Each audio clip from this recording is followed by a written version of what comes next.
Okay. I think I've pushed all the buttons. I think I've correctly done this.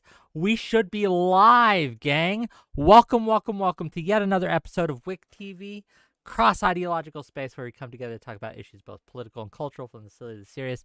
And as those of you who have watched the show for a while probably know, every once in a while, I try to do a call-in show. I call it Get It Off Your Chest, where you, yes, you, dear viewer, can call in and talk to me and my guest host, who happens to be today the lovely Miss Ruby Spacek, about whatever it Yo, is that yo. you want. So yeah, you just get backstage, you exclamation point Discord, you click the link, you accept the rules, you jump backstage, and when we're ready, we'll pull you on. But first of all, how are you doing today, Miss Ruby? I'm doing excellent. I'm ready to rock. I was having a very luxurious nap for most of the day. And I just made some Dunkin' Donuts iced coffee at my house with my own Dunkin' Donuts coffee because I'm trying to save money. So, ready to rock. You got to get that bespoke coffee, right? That self-made coffee. Cutting corners, right? Budgeting's hard. It really is. When I was a young man just living on my own, I ran into a lot of trouble with it. Luckily, I didn't get into too much trouble, but those experiences will help me to learn the value of value, right? Of not getting Hmm. the most expensive everything everywhere and living all within your means. I think that's an important lesson to learn, and we all gotta kind of do that. But today, gang, today, you don't have to worry about money because we don't charge you a cent to call in, okay? Not one damn penny, okay? So we got a caller already. Mr. 𝕍𝖎, we'll bring him in, and perhaps he can show you the rest of you how it's done. Let's do that. Are you ready? Ready to rock. Let's do it. Hello, you're live. Hello. Hi. Can you hear me? Can you see me? I can hear you, and I can see you. What do you got for us today, Mr. 𝕍𝖎? Wick, I am here to do a little bit of a rant today. I am tired, I'm frustrated, and yeah, I don't know what to do. Um, I got my car filled yesterday with gas in California. I live in California. Guess what the price was? $4. It's crossed $6. Damn. What hold on, was this just yesterday then? What Yep. part of well, I guess don't be too specific, but do you like live near San The Francisco or most another big expensive city? part of so the most expensive part of the most expensive state of the most expensive country. Yep. Makes sense then that gas might be a little more pricey there. Mm-hmm. Still sucks, right? What Yep. what are you driving? You got a big old truck or I what? got a decent hybrid. I get 50 miles to the gallon. That's not the main issue. Okay, so The what's main the issue? the main issue is in 2022 when gas prices were the highest they've ever been. We have like this is right now is the third highest gas has ever been in America right now. The only two times it was higher was in 2022. And we heard all this nonsense about the gas prices are off the charts. Um, and as soon as it dropped from like 5.2 just down to like 4 or less, sorry, not even 4, like 5.1, we heard all the Democrats and people like you, Wick, by the way, celebrating what Biden is doing with like handling inflation. What do you have to say now that the gas price is at like the third highest it has ever been? Well, again, not an economist, just throwing that out there. Mm-hmm. But what I will say is there might be a reason that gas, which comes from the Middle East, might be a little more expensive right now than perhaps it was a Mm-hmm. year ago or maybe 6 months ago. There might be a reason for that. I don't know what it would be. I don't know if we've ever talked about that reason on the show. Maybe you could guess. Maybe you could give me a hint. I actually, I haven't done a full like thorough research, but just before Mhm. the call, I did go through a couple headlines. Most economists, at least the first two results that show up on Google, they're saying that it's Iran-Israel war does not affect gas prices What about the or has not Houthis? affected it yet. Again, I haven't done like a thorough research, Hmm. so I do need to do that. Again, I'm not saying that Sure. um, I'm gonna blame it entirely on the Democrats. Like there are reasons. Mhm. So Can I want to get Ruby's opinion here, but also for $10, Pondering Politics asks you, what did Biden do specifically to raise gas prices? I don't know. I don't know. A lot of I don't know. Isn't that like the problem with politics? I see what's on my bank statements. I don't care about why the prices are so high. I care about how much it is. Well, maybe Miss Ruby here can solve this for us. Ruby, why are gas prices so high? Have you noticed this? Go for it. I cannot. Uh-oh. You're muted on your end. I don't know what happened. Oh gosh. Right, the perfect woman. You can see her, but you can't hear. Okay. Oh no, she's trying. Give her a minute, gang. Give her a minute. Okay, why she works that out, and hopefully she can get that fixed soon. But in the meantime, I think that it's. Well, hopefully she'll be back soon. But this is the problem with these things is the president has very little effect on things like gas prices. It can have some effect, right? You can put in policies in place to control inflation and to mess with that, but the president himself has very, very little abilities to affect things. However, you are correct. Gas prices being high is not good. It's going to hurt people. It's going to hurt people's pocketbooks. It's not a good look. But at the same time, as Pondering Politics wisely asks, what did Biden do about it, right? Like, what did Biden do to cause this, if anything? No, I'm not, again, so I know people's feelings get hurt if you criticize their political leader. I'm not here criticizing Biden exclusively. I'm here trying to understand the system that, okay, we heard so much going on in 2022 from both sides, Republicans and Democrats. We haven't heard anything. And frankly, the Republicans are to blame for not asking the Democrats why we are in this situation with gas, or like asking for answers and things like that. All that to say that Biden right now is the luckiest man, or not right now, I think in history of America, Biden is probably the luckiest man in history of America, because despite being as hated, he's still the second most hated man. Who's more Wait, can you hated? guys hear me now? Yes. Yep. All right, Okay, loud and give us what you clear. got, though. So I had solved this whole crisis, and I was in the middle of explaining my plan for you, but I have ADHD, so I got distracted for a moment. But I will say, what policy do you think that Biden should put in place to fix this? I don't think it's like a policy issue. If anything, like I can probably. So then, how is Biden responsible for it if it's not a policy issue? Well, while you were away, I did tell Wick that I'm not blaming Biden exclusively. Oh, okay. Yeah, I'm just talking about the nature of political debates and like why was this such a big deal in Sure, but 2022? if it's not a okay, policy big deal. issue, and this is to both sides. Like if it's not something that's in place legislatively or foreign policy wise, maybe a tariff or something,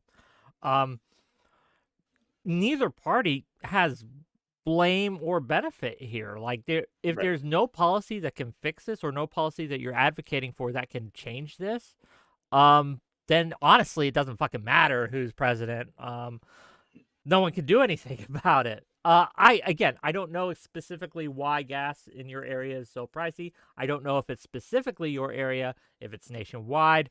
I think I'm not nationwide sure. it's still like the third highest it has ever Yeah. been. However, it's one of those things. Yeah, economics is incredibly complicated, and we're a country of hundreds of millions of people all trying to work through this incredibly intricate, complex system involving different states and different laws and regulations, and the Federal Reserve and all these different inputs that I wouldn't even know where to begin to fix it myself. So, like, Yeah, my guess but- would be the troubles in the Middle East. Pondering Politics for $10 more says if Biden controls gas prices, wouldn't he want them to be low in an election year so people would be happy to vote for him? True. Though again, like my intuition, and you're right, I don't. You are bringing this to my attention currently, right now. My intuition says the troubles in the Middle East and perhaps the troubles in Russia and Ukraine are to blame for higher energy prices. Now, again, I don't know. It's a guess, but here it is. Does it concern you, Wick, that if the Republicans had anyone from like the 2008 to 2014-ish era, like a Romney or McCain, they would probably be sweeping the polls right now? Does it concern me? No. I would love that. Look, I would love to have an actual choice this election where there's an actual conservative, reasonable person. They've all been driven off of the party. They've all been driven away. Like Romney and Romney Republicans are toxic now to the GOP brand, or not to the GOP brand, but the GOP, the rank and file considers them rhinos, considers them traitors. They're outcasts in their political field. And I wish they weren't. I wish to God they weren't. I would love to be debating reasonable foreign policy issues, right? I would love to be debating reasonable tax issues, reasonable social issues, but instead what we have to debate, right, is why fucking Trump is getting not 300, but hundreds of millions of dollars from the RNC to pay his hush money legal bills. That's what we got to talk about, right? We can't talk about normal shit. We got to talk about crazy shit, and I don't. Look, it's good for views, but it's bad for America. What are your thoughts here, Ruby? Go ahead. I mean, I agree. It's very frustrating that the conversation is stuck in this constant state of going over just the basic building blocks of reality and trying to discover what shared truth is so that we can actually progress and have an interesting conversation about solutions. My hope is low. I do think that we're in an epistemological crisis right now, and I just don't know that there's a way out. So I think these are the end times, and I don't know about we the just end gotta times. do with it. Yeah. I think 2040 is probably when the shit's gonna Is really that pop is off. that But the is this that is your the beginning of deadline? the end time. Okay. Yes, yes. I have a direct line with God, and He told me that. So The prophetess has spoken. that's true. Zephyr, I'm also being told to ask you, Mhm. what concert are you going to go see with No Cal Mike? But no, that will be a secret. I don't want to. Oh, I'll it's a probably secret. discuss a site. I'll discuss privately. How Okay, we'll about DM that? we'll DM in Yeah. secret. No one can know. Now I'm so curious. Yeah, I was curious too, but that's okay. I'll Is it find out later. K-pop? No, it's K-pop not show? K-pop. Are I you don't sure? do. I It's don't do K-pop. lolly shit. It's I don't do lolly shit. Excuse me? He just That doesn't want K-pop is people to not know. lolly shit, but you brought up lolly, so now I It's know all the that same to me. at the forefront of your mind is lolly. So Is it that okay? needs to be Isn't made that K-pop clear. the type? Isn't K-pop the type of brand where recently the fans asked a Whoa, singer whoa, to whoa! break up with her Back up! boyfriend Whoa, because they whoa, were too whoa! attached to her? Excuse me, back up. K-pop? You mean Korean pop music? The Yeah, I think broad, it was. the country South Korea's pop culture. You're reducing to what exactly right now?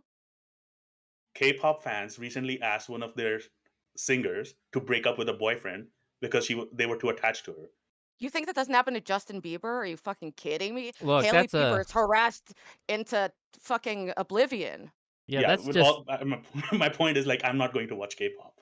Like, That's okay. this is just I respect it. Okay. parasocial for me. fair enough. I Fair respect enough. it. I mean, Yeah. you're right. Like the way we treat celebrities, and especially the way certain genres of celebrities are treated, is horrific. But Yeah. it is what it is. Zephyr, thank you for calling in. But for now, we're gonna send you Bye bye. to the void. To the void, gang. That's where they all go in the end, whether they want to or not. Rich, poor, young, old, everyone. Each and every one of you will eventually go to the void. But gang, today, as you saw, as Zephyr so aptly demonstrated, you can call in and talk to us about literally whatever you like. If you want to talk about politics, we got that. If you want to talk about foreign policy, we got that. If you want to talk about K-pop, Ruby's got that. I don't. Like, I'm not going to be able to help you, but I'll pretend to care. I'll pretend to listen. So what you can do is you can !Discord and chat. Click the link. Accept the rules. Jump backstage. It's at the top of the Discord, and then we will pull you in and talk to you for however long I like until I'm not entertained. Slongy and Stu says, what if the person was really, really rich? Couldn't they hang out longer? Look, if you are willing to give me money, if you want to pay per minute, I will accept your money, okay? Uh, but luckily you don't have to. You can call in for $0. But yeah, we got a empty back room and an empty backstage, and we were ready to go. How have you been, Ruby? What have you been up to? Tell us about your life in general.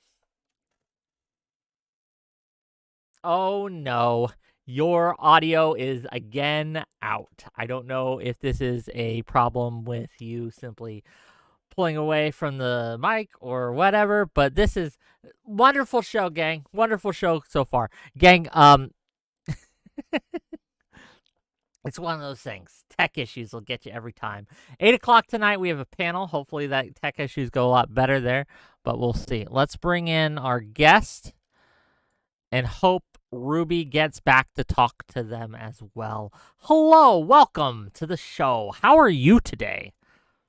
Hey, pretty good. Wow, that was fast. Yeah, well, sometimes it's a full backstage, sometimes it's not. Here you are. Yeah. What you got for us? The co-host, if you wanted to talk to her, is hopefully going to be back soon, but we'll see. What do you got for us? Sure. Yeah, I guess it might be interesting if we disagree on something. Well, name a few things that are contentious, and I'll see if I can either disagree or steel man the other side. Well, I'm a Mr. Girl enjoyer. So I don't think you are. Is that right? No, I am not. But I also. Oh, sorry. Go ahead. No, I don't know. Have you seen my interactions with Mr. Girl? The few that they are. Did you watch Yeah. those? What are your Yeah, thoughts? I did. Let's see. I'm thinking about the interview you did with Mr. Girl about the Mr. Girl report. Mm-hmm. A lot of times with Mr. Girl, like I like Mr. Girl. I like his content. But I do think he can be really combative or too combative with the way he has conversations sometimes. That's fair. Yeah. I also think it was fair that he felt you were playing.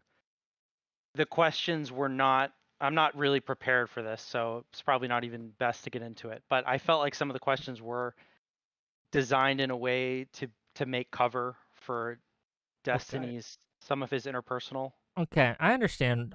So here's the thing, though, with that is that would require me to do a lot of planning and work, and I don't know if you've seen my show, but planning and work going into my show is not something that happens. I'm going to be real That's with a it. deal breaker So- for me personally. You're saying in order for you to ask questions to cover Destiny, you would have had to like premeditated it If to they an were extent, and supposed that's to not be, likely. if they were supposed to be traps, right? Now, if Yeah. if there are questions that I just naturally had that ended up running cover for Destiny because he couldn't answer them, that's a different thing, right? But these weren't like intentional traps. Yeah, no, I Nothing agree in with there that. was. I don't think they were either. Yeah. Nothing in there was like specifically designed to lead him down a path, right? Now I had issues with the report, and I told him that, right? Yeah, like there's me too. some Yeah. issues with this, and I want to talk to you about it. And as well, I just wanted further elaboration on the certain things that he talked about in the report, but I wanted to know specifics. And Yeah, that's again, he just decided that I was the enemy, and it went from there. But Yeah. what do you like about Mr. Girl? I mean, he's artsy. I'll tell you a few nice things I like about Mr. Girl. I I think actually he like Mr. Girl too. I'm a Mr. Girl apologist and defender. well, In some I ways, fight not you both. everything he does. Not everything he does. Also, I think I fixed the mic thing. I just had to switch some things around. Hopefully, it won't happen again. This is why I always use StreamYard. I always have shit on fucking Discord. But anyway, I think Mr. Girl, I think he's a psychotic narcissist, which I relate to. And I think he's very creative, and I think he makes interesting content and has interesting conversations. He has no boundaries whatsoever and has great capacity to harm people, which he tries to be overly hyper vigilant about, yet fails to do so in every way, in my opinion. It's I like his music, and I like Yeah. his skits. But as for his opinions, and as for how he treats those around him and Mm. interacts with the space, that's a different story. Well, there's also that's a lot of people allude to things he's done and things he said. I was on fentanyl for 3 years, so I missed a bit of stuff. And I came back in and I've tried to like catch up on some of the drama, and I know people are don't like him because of how he treats Shaylin, and obviously that's a totally psycho situation. But I just view it as as a sick person on the internet making content. I relate to him in that fundamental way. But Look, at the end of the like day, at the what end of of his views do you think are like the most reprehensible? I think his views on well, it's not so much his views, it's how he actualizes those views, right? And Hmm. I guess the biggest issue was how he went after people he thought were evil or did wrong. Destiny's a good example. And putting him on blast and trying to twist things and make Hmm. him out to be the worst possible because he had a bad interaction with him and because he didn't like some of the things. Now, to be clear, Destiny does some bad things. Um, no one's gonna deny that. But it's not uniquely bad, nor is it bad in such a way that is worthy of that level of Like the not whole like criticism like of a making report. a report and trying to destroy Yeah. someone, right? Do you think that was his goal, to destroy him? Absolutely. Yeah. Why would you do this otherwise? Well, I think the most charitable way to look at it is that he didn't want any other like vulnerable aspiring streamers to end up in a sexually exploitative scenario. That's the most charitable way. Um The version of the report that I've found compelling was not the Destiny is a sexual abuser. And I think initially, right, he came out with some claims about that. That was definitely initially part of the original. But I think as the report developed, it was less that Destiny is a rapist. It was more Destiny abuses people around him in his interpersonal life. And seems I like like Destiny too. I like Destiny's content as well. I like I like both Max of them, and so yeah. yeah. But I think that Mr. Girl helped me get out of a certain type of thinking that I think Destiny You shouldn't was hero into, which is like worship the him. spite. No, I agree. You shouldn't hero worship Destiny or Max, but Yeah, like yeah. like a lot of Destiny is like, oh, this person deserves how I'm treating them Mm, yeah. because like even someone like lol cows, right? Like Mike from PA, one of Yeah. the ultimate lol cows, right? Going back and listening to those conversations is it's just like, yeah, Mike is inconsistent, whatever, but that doesn't justify being really shitty to him. Even if Mike from PA is shitty, I think you should be the bigger person. I think Destiny teaches his audience that you shouldn't be the bigger Mm, person. You should get down in the mud and be shitty back to I them. will say though I think that that's kind of valid, yeah. no, you're right.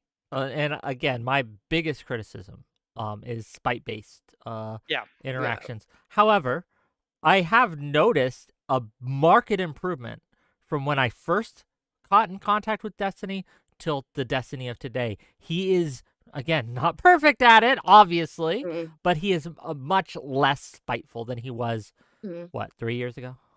So, I don't know. That's just me. Anyway, is that Maybe. what you wanted to talk about today, Mr. Girl? Yeah, well, I mean, we could talk about all kinds of It's stuff, up to you. I but mean, it's your call. I I I'm kind of conditioned to try to be disagreement based when I call into shows. So No, I that's like kind of it. where my brain went. I Well, the like it. disagreements are fun, It that's is. where the juicy meat happens. Yeah. Like I said, I What do you think of wish. Oh, Oh, go sorry, go on. ahead. No, I was just saying I wish that things had gone different.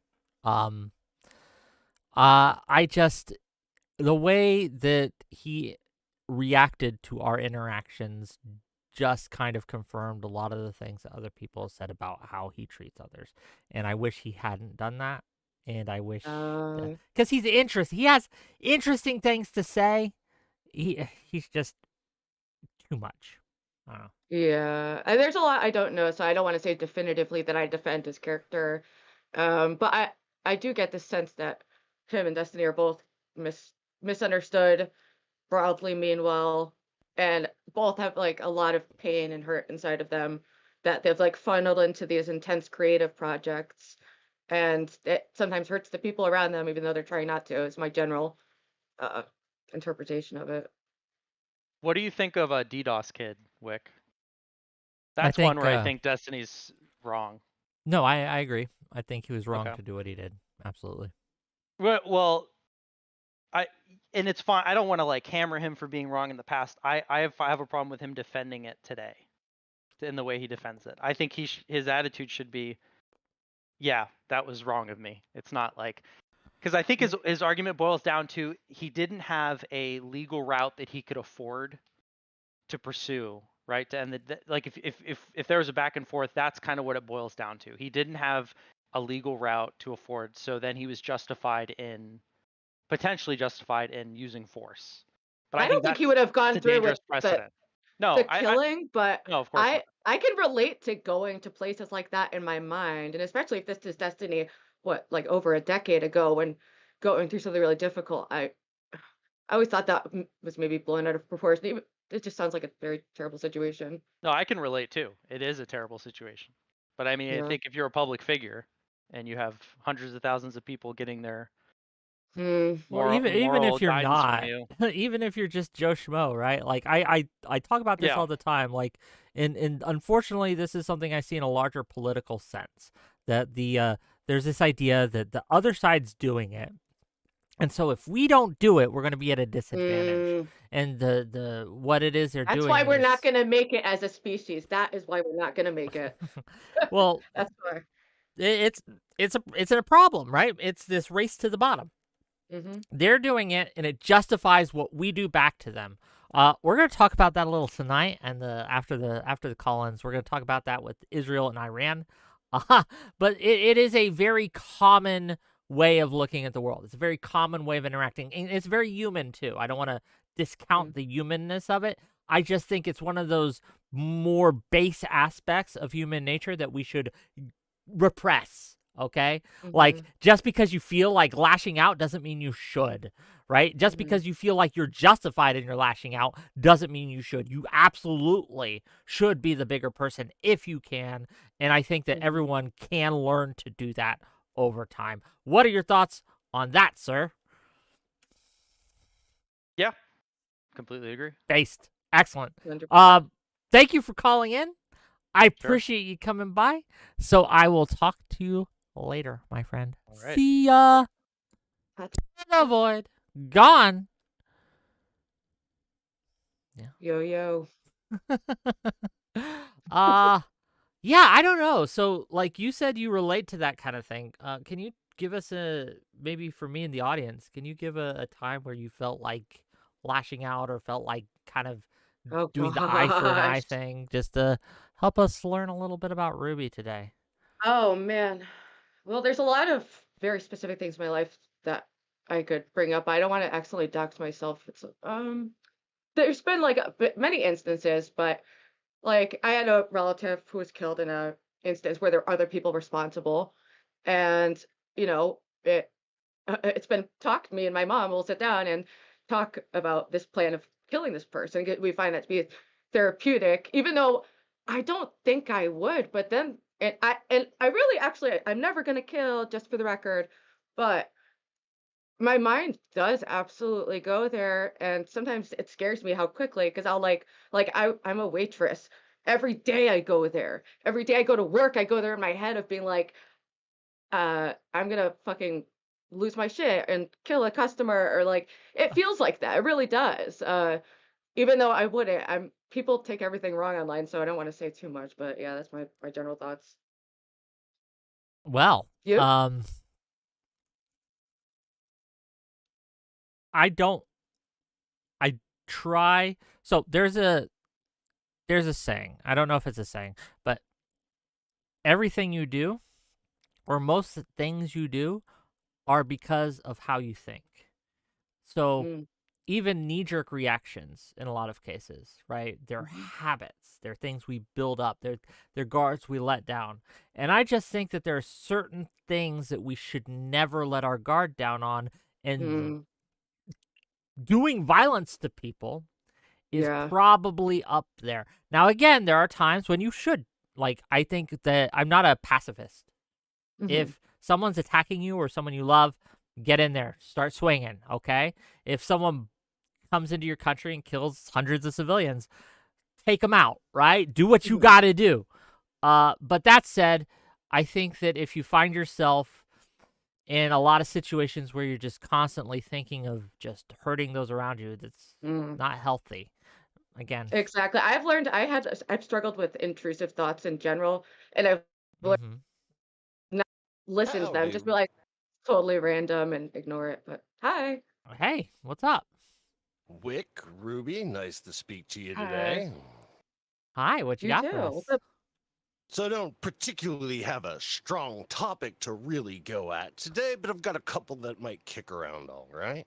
This is my first All right. call in for this kind of show. I'm hoping my Discord's all set up and working all right. Well, if you're a sock Hopefully. puppet and there's some sort of like looks like an ultrasound but of traffic, I think we're good. That's it. On the internet, no one knows if you're a sock puppet, as it were. You know, one of the big things, I'm due to the Twitch poll, Discord, YouTube addict scene, okay? So, like, I've got a bit of a culture shock going on. And one of the things that is really driving me crazy is there's this, like, deep well of interest in, like, activism in politics in all these spaces, conservatives or liberals.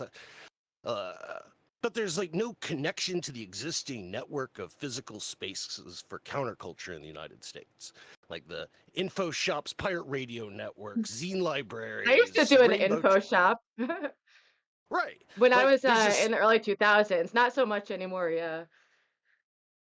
well, there's this huge network of physical communities, the rainbow tribe migration that filters from one side of the country to another every year.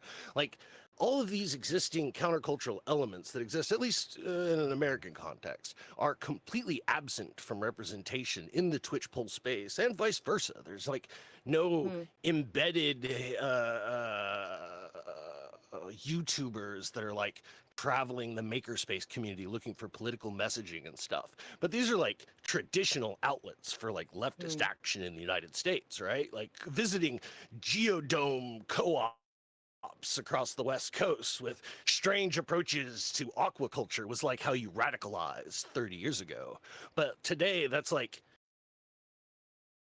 it's sterilized, right? Like, I've never been a part of online communities that didn't have like job and apartment boards, but I never see that here. It's become, for lack of a better term, commercialized, right? There are incentives at play in the online space, which has driven out competition in the form of in-person, in-space communities, right? There is no overlap or very little overlap because the way you outreach in either space tends to put the other space on the back foot. And this works both ways. So those of people who are doing in-person activism, right? Boots on the ground stuff. It's hard to translate that into a more online presence and vice versa. Now, there are certain organizations that are trying. I work with one, Progressive Victory, okay? We're doing in Montana, actually, is our next event that we're doing. We're also doing one in New Jersey where we're going on and we're doing boots on the ground activism to get things done, right? But even when I'm like, even because of that, because I've been part of that, I've been viciously attacked by people from the online spaces that I am corrupting the space, that this dark money, this evil money coming into the space is making it less genuine and things like that. And it's a real problem. But what do you, Mr. Roadsteading, what do you think is the issue at play? So you've defined the problem. You've put out this as a thing that has happened. Why do you think it's happened? And what, if anything, should we do about it, sir? Go ahead. Personally, I think like meaningful organizing comes from learning to have some amount of trust or have a connective social tissue with the other people you're doing. And it doesn't matter what the project is. You can be out there doing ad hoc, like putting independent bus stops down. You can create a comic book or a zine or a radio show. It does not matter. As long as you're working with a community of people that you are getting enough experience with to start creating bonds with each other. And the basis of like Like collective action is some amount of respect and trust. And when you put that energy into virtualized spaces that have no material connection to people, then it just feels endless. Like being nice to people is pointless in an infinite universe where no one will remember your good deeds, but they do remember if you live with them, right? So we don't require proximity to gain that social connection. Like digital communities 20 years ago like had significant social connection. I'm shocked that like the twitchy Twitter space didn't take COVID as an opportunity to synchronize leases and relocate. Like Because no one anywhere trusts each else. other online, right? No one Right, trusts they each don't. other online. Absolutely. Why would they? And that's like, well, because of material benefit. There's great rewards to be had to people for But there's for greater cooperating. rewards for throwing someone else under the bus, right? Mhm. I mean, it The depends amount on what of your rewards are. fair enough, but at least have, as I have seen it play out, and again, anecdote Andy over here, the rewards for betraying someone are far greater than for being loyal. There are exceptions to this rule, but there you get credit for exposing, for turning your back on someone who's under fire. You get a lot of social credit, which again can be monetized in this space in a very real way. Now, to be clear though, offline spaces have become worse, right? The in-person spaces, I believe that they've become worse as well. We hear all the time about scandal after scandal after scandal. And these on-space community organizing places like the DSA, for example, had a huge issue with some of its members and sexual assault and things like that. So I don't know what the solution is here, but I think you were right to point out the separation and the problem. But that's just me.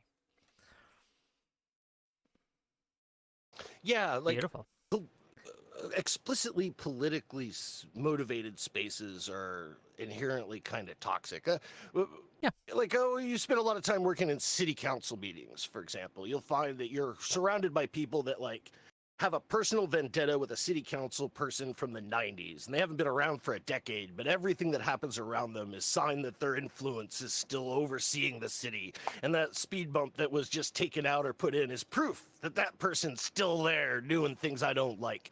And you end up getting entwined with weird like interpersonal conflicts and like here I'm in Berkeley, right? So we have leftist organizations here that have had enough time to like really saturate themselves into a community. So there are like groups of people that feed the homeless here that cannot communicate with each other without almost coming to blows, right? So they, instead of evaporating into the background, one group takes Monday, one group takes Tuesday, one group takes Wednesday, right? So they've actually become sophisticated enough to have to come to some kind of arrangement in order to continue fulfilling their mission, which is why I think mission-based hobby is so important. Like, make a movie, right? There's nothing more radical than just like going out and doing hobby together. And if it's not political, the politics come after the community, right?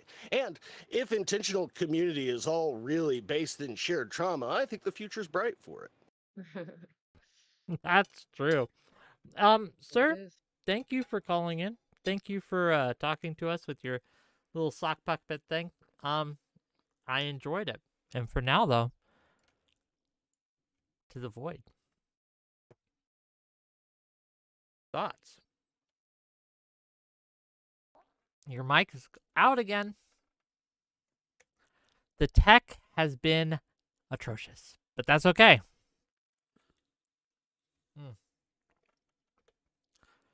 What do you think, gang?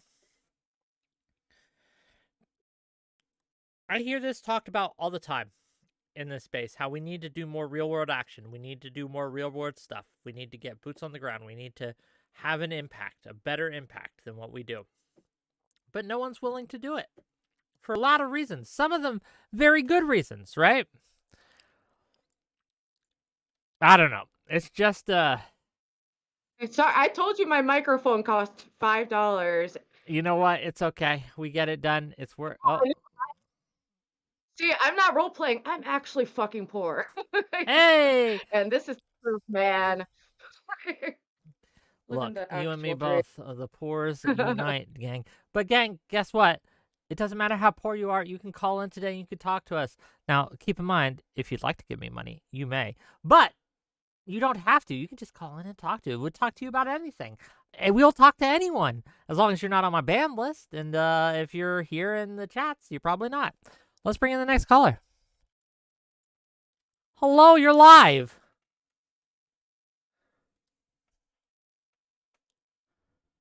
Hello? Hi. Can you hear me okay? Yes, what you got? It's it's kind of stupid. Um, That's fine. question. It's not political or anything, That's but it's fine. about family. So, I was on Facebook and I found that my in-laws, my brother-in-law and then my sister-in-law, well, whatever, my in-laws had a vow renewal and my husband wasn't invited and our side of the family wasn't invited. And I don't know if I should Okay. confront them or just let it go. Like, How hold on, what I'm saying? Ruby, your mic's gone, right? Again. So you were probably solving this lovely person's problem, but wasn't working. I guess what I would ask is how close are you to this family? Like, do they regularly invite you to things in the past or what? They do. Um, I mean, we go to, Thanksgiving, Christmas, all that kind of stuff. Sure. Found it odd that, I mean, even my son's a teenager, so they Mhm. could have invited, you know what I mean? He wasn't invited. I What was just it's weird. I don't know Yeah, why are they just they didn't. keeping it small in general? Like, Well, no, I mean, I maybe I don't know, but I mean, his brother, my husband's brother got vow renewed to his wife, and both his brothers and sisters were there. His other brother and sisters were there, and his sister's husband was there, and yeah, so it was like the immediate family was there except for us. And I don't know if I should confront them or I should just let it, just whatever. look, at the end of the day, the best. If you can let it go, I would let it go. Though, if it's going to eat you up if you don't say anything, if you're going to still be thinking about this a month from now, and if this is going to poison the relationship, then you probably should talk to them about it. Don't be confrontational or aggressive, but it's fair to ask the question. That said, if it's something that where you can just kind of let bygones be bygones, water off the duck's back, that's almost always the best way to deal with slights such as this, or when you feel slighted such as this. But Yeah. Ruby, I want to hear Ruby's opinion, since she's back now and hopefully can. Can you hear me? Yes. Oh, Yes. hallelujah. What the fuck? This is why I always have issues on Discord. It just hates me. But I was gonna say in general, like, if this is something that is hurting you, I would reach out in a really non-confrontational way. Um, Depending, I know Wick was just asking about your level of closeness. I didn't catch that. Are you fairly close Um, with them in general that you'd feel comfortable doing that? yeah. Yeah. I mean, I've been part of the family for 17 years. Is there any event that led up to this that you can think of that would make you think that they're doing it, like, intentionally to exclude you? Um, I I thought it was maybe because my son, my stepson and my husband have a rift right now. My stepson's in his 20s. Mhm. Um, but they didn't invite my stepson either, and he knew nothing about it. So I was like, that can't be it. Huh, It interesting. was very odd. Was it a small gathering or was it, like, a large gathering? I mean, the pictures from what I saw was, I mean, his other brother and sisters were there with Hmm. I mean, I don't. with their significant others, and the cousins, the nephews, and were there, but not us. I just thought I was like, I mean, Look, it could be a I'm just lot of afraid. reasons. Like, it could be an Yeah, honest mistake. I- They could have just been like, they could have, like, but sometimes it people didn't just look. forget. It looked planned though, because they were all Mm, matchy. You know what I mean? They had yeah, like matching shirts, like the boys, and they all have matching shirts. I get you. Also, I'm It not just, crying because this story so sad. My eye just like I like touched my you're eye fine. weird. Literally, I can't I'm exist in the sorry. world. I struggle. But I honestly, I would, if it's something that hurt you, I feel like it's almost always the best option to reach out to the person, just say like, I really like value our relationship and what it means to us. So I'm curious, like, is there any particular reason why we weren't invited? Am I being like, maybe frame it like, am I just overthinking this? Because sometimes like I'll misinterpret something a friend does and I'll frame it like, am I being crazy or was there something going on? Like, is there something we need to talk about? Like, Yeah, no, that's probably what I yeah, would do. yeah, I was gonna think about. Yeah, I was thinking about doing that. I'm not very like, I'm not a mean person. That's I should say. So I'll I just, would probably like do it in text. Or actually, that's probably worse advice. I'm just No, a more of a texting don't person. look. Well, because sometimes it's Don't easier to listen to Ruby. think things out, to write things out beforehand, so you can think about it and not just blurt something out, because things can actually escalate very quickly, vocally too. But there is certain things you miss out in tone too. So, yeah, I would talk. I would if set up a play, set up time where you can take them out to dinner or something, or have some coffee or whatever, and yeah, just bring it up. Just be like, hey, yeah, I noticed this, and yeah, don't be like if you're accusatory, it's not gonna go well, right? yeah. If you're aggressive You with it, mean it's I not gonna go shouldn't? well. You mean I shouldn't call them out on Facebook? No. No, problem. make Don't a post about don't make it. some fucking like Do a vague passive post, aggressive, yeah, vague a post. passive aggressive post like, man, I wish family would always invite other family and not leave them out in the cold. Yeah, don't do that, right? But I like think yeah, just this I was is thinking. Even though those are the people who make Facebook interesting, is the only reason I ever go on it is I for would the love to family drama. watch it, So but if I'm giving advice, it's not the best Yeah, I know I was teasing, but all right. Well, thank okay. you guys. I just was calling, Yeah, and you guys have a good night. you too. thank Bye-bye. you. Bye Bye. bye. What a pleasant change of pace. I don't have to solve the world problems. We don't have to solve foreign I policy know. issues. We don't have to No, you gave really good advice there, Wick. That is probably the better. I was thinking text to maybe like broach the subject gently, but I'm kind of non-confrontational. I'm trying to be more assertive in interpersonal things lately. So, Okay, people are asking like, "Oh wow, this is so different." Like what why No Cal Mike says, "I'm curious how this caller figured Wick to be a family issues call-in show." Gang, one little known fact about Wick is I give really, really good advice on these kinds of things, on interpersonal interactions. Gang, there's a reason that people come to me with their problems, and it's because I'm good at helping them navigate. Now, navigating my own personal issues is a little different, right? But advice, I got that in spades, gang. And same, it's always gold. It's always gold. You can always count on it. Okay. literally. Now, if you do take my advice and it doesn't work out, it's because you didn't implement it properly, and it's always on you. It's Exactly. never on me. I am not to be held liable for anything I say or do. It's always how you interpret it or how you implement it, and that's called taking personal responsibility, which more people should do. Exactly. They really should. More people should be like you, Wick.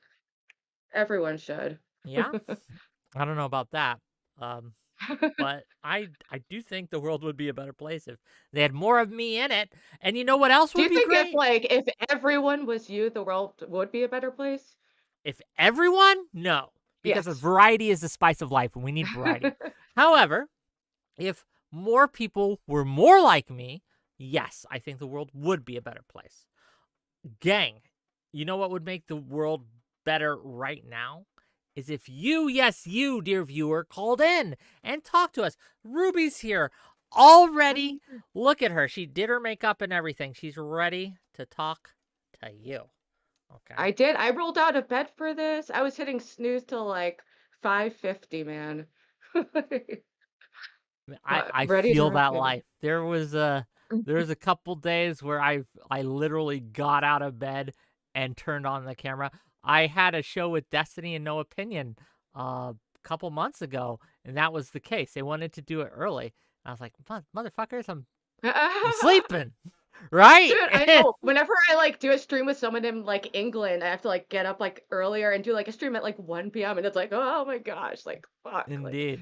And Because I work at night, so I'm in that night lifestyle. You know, very it's true. a valid lifestyle. The 9 to 5s really shit on people who work, you know, at the 5 to 9s instead of Well, 9 the to 5. world's built for the 9 to 5ers. The world's built It for really it. is. It Doctor's really is. appointments, things like that. When I was in the military and I worked mids, yeah, it was really apparent. You had to go out of your way to do anything.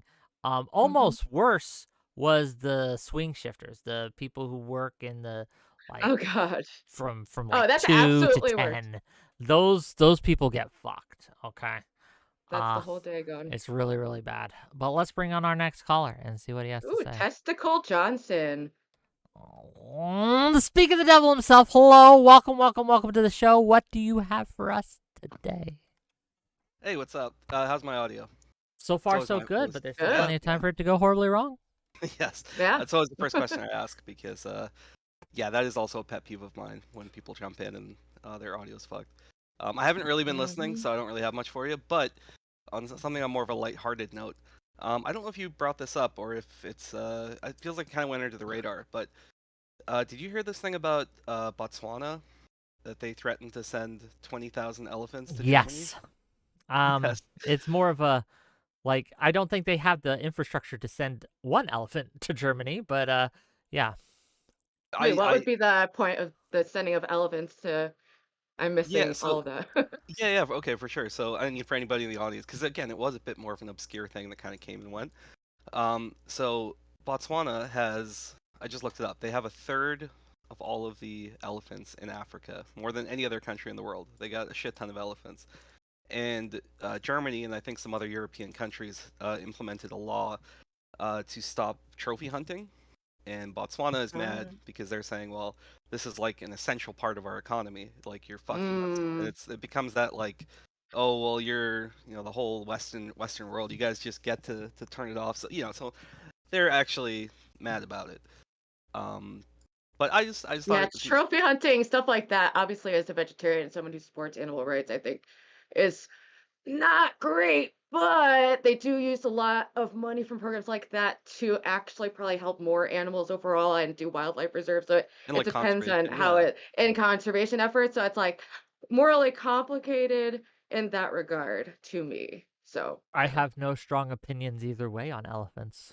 I'm going to be real with you. Well, elephants are I feel like brilliant yeah, they're like one of the creatures. most They have empathetic. very, Yeah. very complex emotional lives. They mourn, Yeah. the Right. deaths of people in their, communities for Complex social years. lives, like Very very complex. yeah. So I Yeah, but that they was break the weight limit of things I care about, right? Like if you're over a certain weight, if you're an elephant, right, you don't get. I don't consider Bro, you. I have a this isn't just because we're on the topic of elephant. That was basically all I fucking had. I was just like, it is as Ruby said.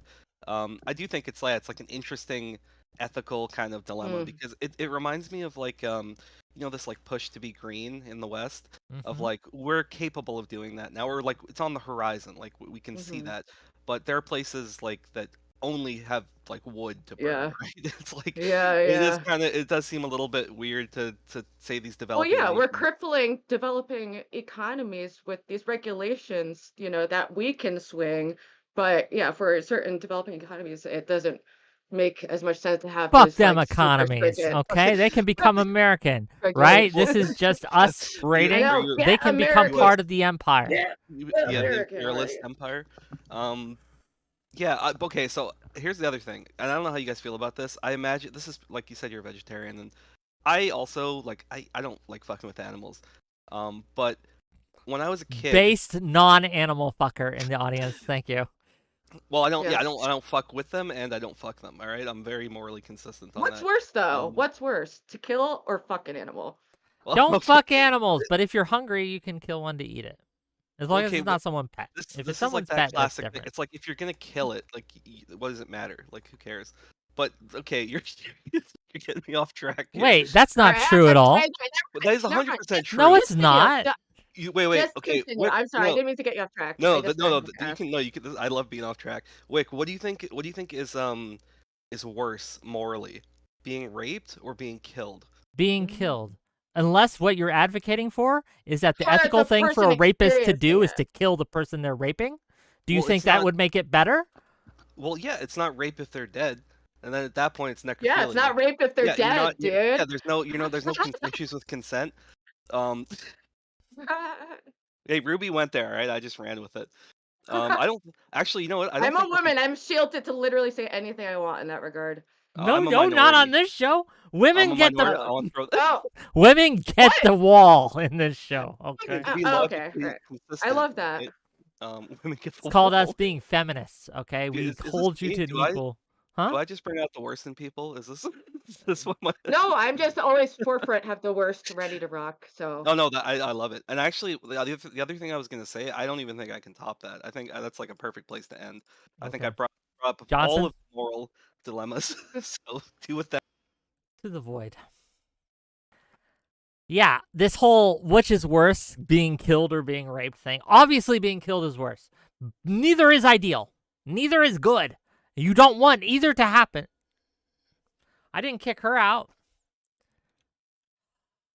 Tech. Today and tech have been a headache. It's not Discord. At least not mine. I got greens across the board, okay? Damn. But no. I would never do either, and neither should any of you, gang. But one is just clearly worse than the other. murder and rape. But think of like for the being experiencing it, it's when you're dead. Say if someone shot me in the head, my experience would be less suffering than if someone like violently raped me. But you have no.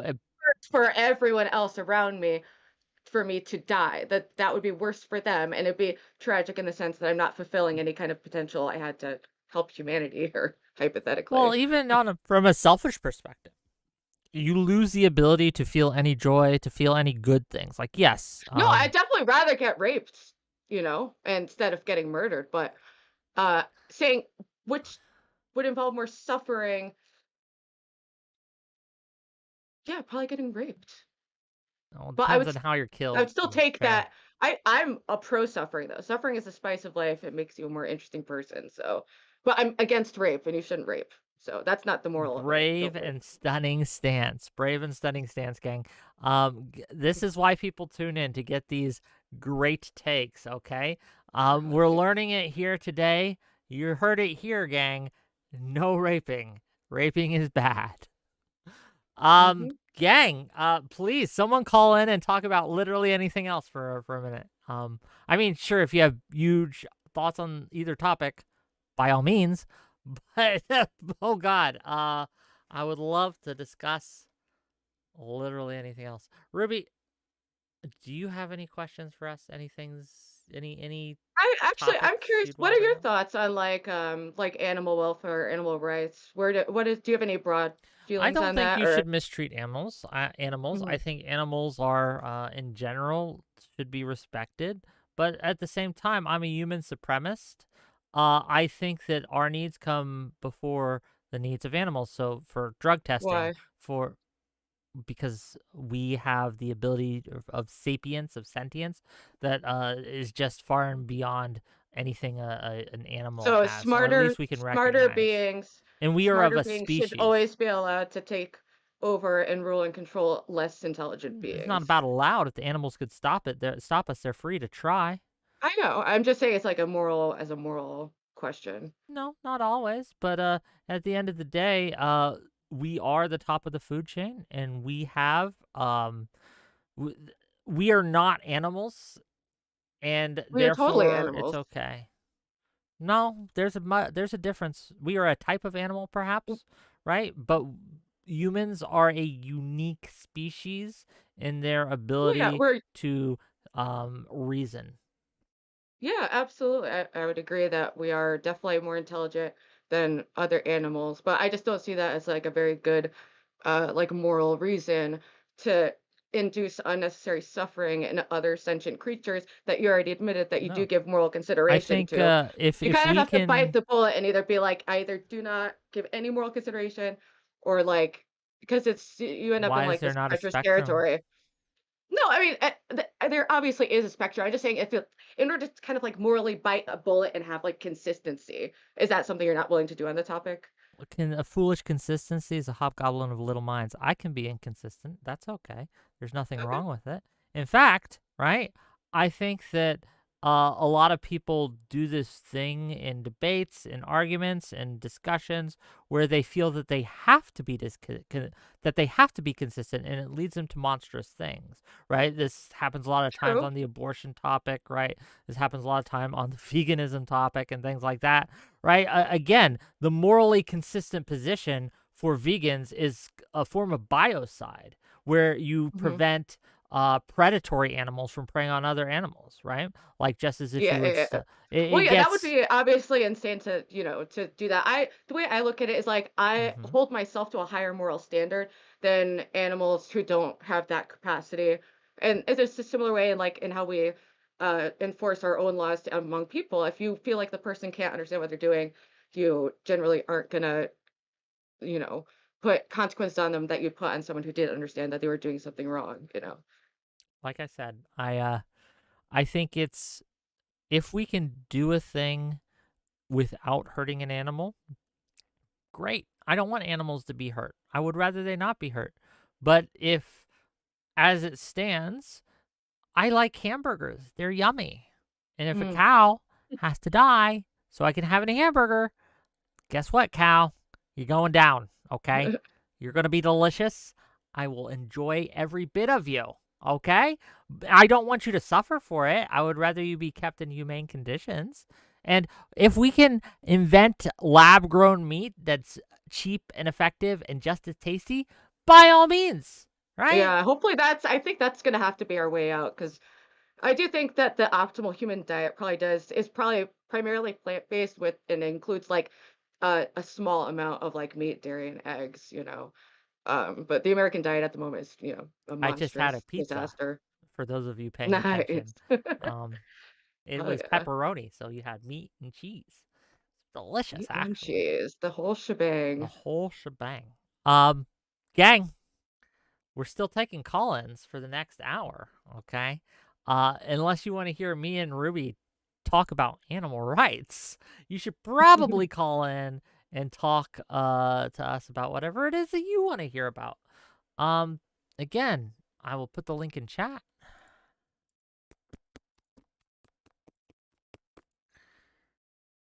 You click that link, you accept the rules, and you jump backstage and you call in and talk to us about whatever it is you like.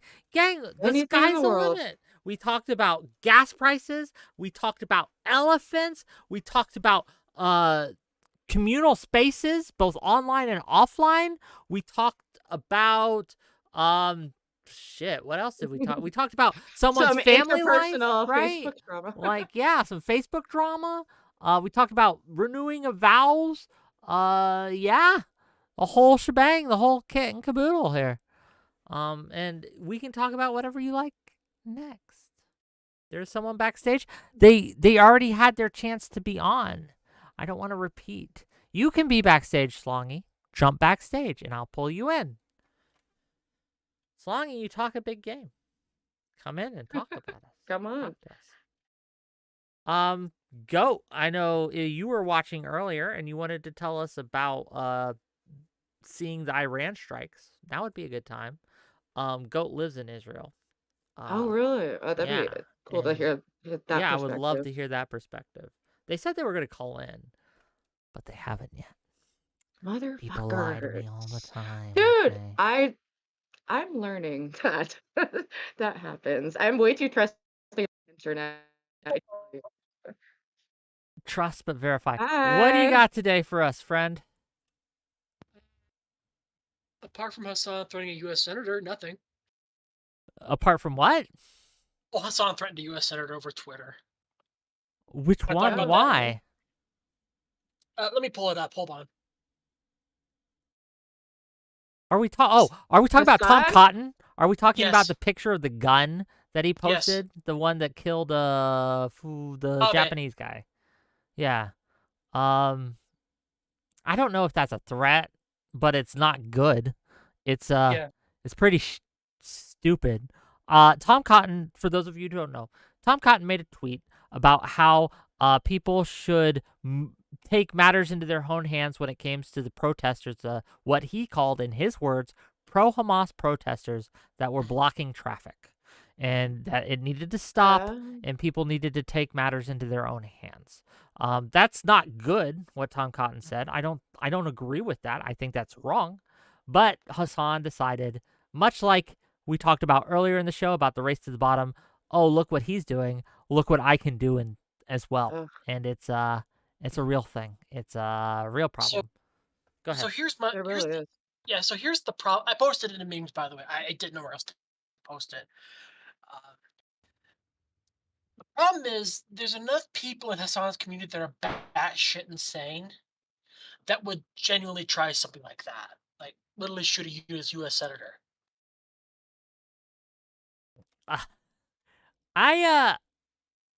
Look, I'm not a big believer in stochastic terrorism, okay? I'm not a big believer in that whole concept. Now, you should keep in mind the influence you have, because they are called influencers for a reason. But I don't know if someone in Hasan's audience who saw that and then acted on it, I don't know how responsible Hasan would be morally, if at all. I think that he does have some responsibility, but I don't think it goes to any level that's actionable in any real sense. Now, that said, what he did do was escalate things. He's keeping things going. He's contributing to a atmosphere of violence, or not of violence. I'm sorry, an atmosphere of Like hostility, aggression. Yeah. Aggression, and that is just wrong. It's not something we should do. But how responsible is he for this? I don't know. So I have an opinion on this, and it goes back to mobsters in the 1930s, 40s, and 50s. So a mob boss would order a hit. Okay. And I'm not comparing Hasan to a mob boss. I think he's not that. But I do think what he did is really irresponsible. Okay. I'll put it like that. So a mob boss order a hit on, let's say, an opposing person in another family, whatever. They would then, the hit would happen, and then later on they would be charged. Okay, the person that did the hit would be charged. So the person, blah blah blah. There are literally laws about this from the 30s, 40s, and 50s. So in my mind, if something does happen, I think Hasan would be liable. From a legal perspective, I'm not familiar enough with those laws that you're citing to be able to What talk. exactly did Hasan tweet? It was a picture of a gun at a senator, or a gun that was used to kill Abe, the Shinzo Japanese, Abe, the former Prime Minister of Japan. And was there any text involved, or he just posted There's the picture with text. that implication? I'll tag you. Yeah, there's the text is in the diagram of the gun. It's a diagram of a homemade gun, basically, is what it was. Yeah, basically, yeah. If something were to happen, basically, I think Hasan will be liable. I encourage people who get stuck behind the pro-Hamas mobs blocking traffic, take med. Whew. Yeah, that seems pretty bad. Not a good look at all. But whether there's any kind of culpability is tricky, because that would set a precedent. Yeah, I don't think Tom Cotton's that culpable is impossible. either. Okay, I don't think either of these people are culpable. But Again, definitely I'm not talking unethical legally. behavior. I'm not talking legally because I don't know the laws well enough. However, on Even a moral culpable stance, morally, there is some culpability morally. I mean, I would say some, not like 100%, but I would say that in life, you nudge people in certain directions, and when you have a large platform, you are especially nudging people. So you have to be cautious to not nudge people with explicit like directions for violence. Almost, it really is Yeah, teetering but the what does that line on that. count? Like, what counts as that? Like, if you were going around saying something you really believe, like, I think that, Mhm. I don't know, just for example, if you're an LGBT person and you Mhm. think that the Republicans are passing laws that are literally going to kill you, right? Mhm. And you tell people that, like, the Republicans are passing laws that I think are literally going to kill me. Then someone believes you and acts on Mhm. that. Do you have responsibility? Kind of not. I like a That's lot of people different would because say it's like yes, more. but I don't Well, think so. you're saying, but that's someone claiming, hey, these other people Yeah, but want to there's hurt an implication versus, to that. hey, look at this Mhm. person, they're doing bad things.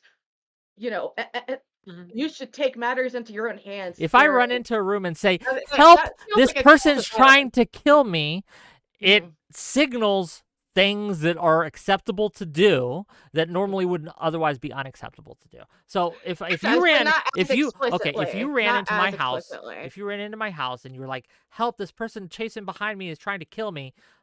You know Mhm. what I'm going to do? I'm going to stop them. Like, I'm going to, assuming I believe you, right? Like, assuming Yeah, you yeah, yeah. haven't done this and cried wolf a lot, right?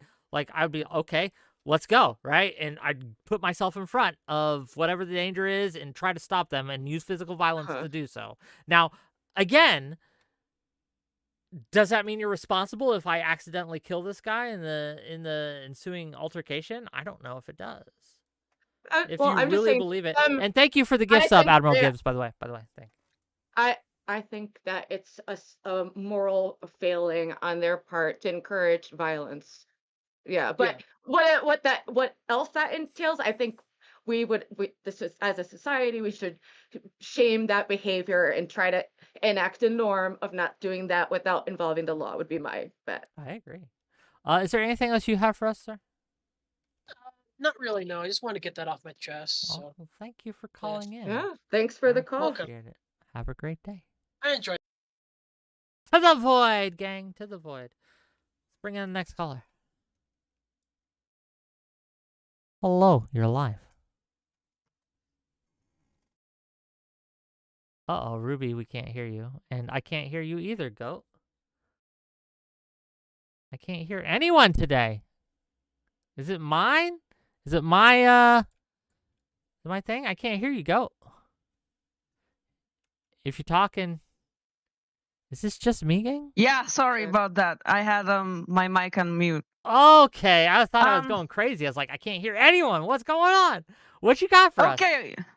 Okay, so what I got for you is an interesting story. I'm from Israel, so the Iranians attacked, which was funny, mostly scary, but funny nonetheless. Okay, so basically, about the attack happened, I think, around 1:30 a.m. That's pretty much, or 1 a.m., either 1 a.m. or 1:30, something like night. that. Yeah, middle of the night. Yeah. So basically, for some reason, me and my partner just went to sleep.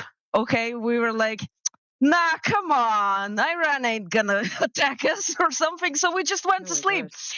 So, and we woke up for two alarms, and the craziest thing ever happened. Like, I was usually where my house is at. Okay, let's think like let's say that this is Israel. Okay, well, my house is the entrance is facing like Iran, let's say like this, okay, and it's the opposite way from Gaza, which is Hamas. So, which is like when Hamas usually shoots its missiles, I don't see them like approaching, okay, like we don't see them in the sky because my house is like in the way, okay. But this time, it was scary. Okay, so basically I went out, like I'm like pushing my my partner to wake up because there are alarms and he's a very it's very difficult to wake him up. So yeah, so he's like he keeps sleeping, and I'm like, oh my gosh, they are attacking. Oh my gosh. And What did you see? Yeah. You yeah, said you could see so it? yeah, exactly. So I went out the door, okay, and there's like this hall, and there's like this, like, we live on the ground floor, so it's like when we go out, okay? It's the outside. So I look up and I see like dozens of missiles. Because it was the middle of the night, it looked like suspended falling stars. Wow. Okay, so it was beautiful and scary because I could see Scud missiles falling, like on their way to falling on the ground, which was very scary. It's not like the firecrackers that Hamas usually sends. Okay, the Hamas is sending firecrackers in comparison to what Iran sent, and yeah, so I was like screaming for my mom. Well, I wasn't screaming. I was like calling for my mommy. Okay, Oh my I can because imagine it's gosh. a I can imagine yeah, it's a 'cause- terrifying thing. Do you so I guess one question I would have for you is after that, right? Because as I understand it, damage was very, very minimal. I think that 99% yeah, of the drones and the missiles that were shot at you got taken out, right, by yeah. the Iron So Dome and other. exactly, and these suspended stars that I saw was why I'm saying they're suspended. It's because they got intercepted in the middle of their falling. Okay, so I saw like the trail, okay, and then it stopped and exploded. Okay, it's amazing. It's so Wow. beautiful. And why am I outside? Okay, we usually, people in Israel have bomb shelters, but unfortunately, my house, where I'm living, was built in the like in the 40s. Okay, of last century. So we don't have bomb shelters inside our house, and we didn't renovate, so no bomb shelters here. What we Okay. have, unfortunately, is a bomb shelter like 3 minutes away, okay, which is very far, okay. 3 minutes So walk or basically, drive? walk, Okay. not, but in comparison to like how long you got, we have like in Jerusalem. I live in Jerusalem, so we have like 1.5 minutes to run to bomb shelters before the fall. But that's from Hamas, okay? Iran, we kind of like, we had an hour, but I was sleeping, so No, I get yeah. you. Well, Do you think think about it like this: if my house, like if a missile like that fell on my house would be like erased. Okay, let me show you like how it looks like. Oh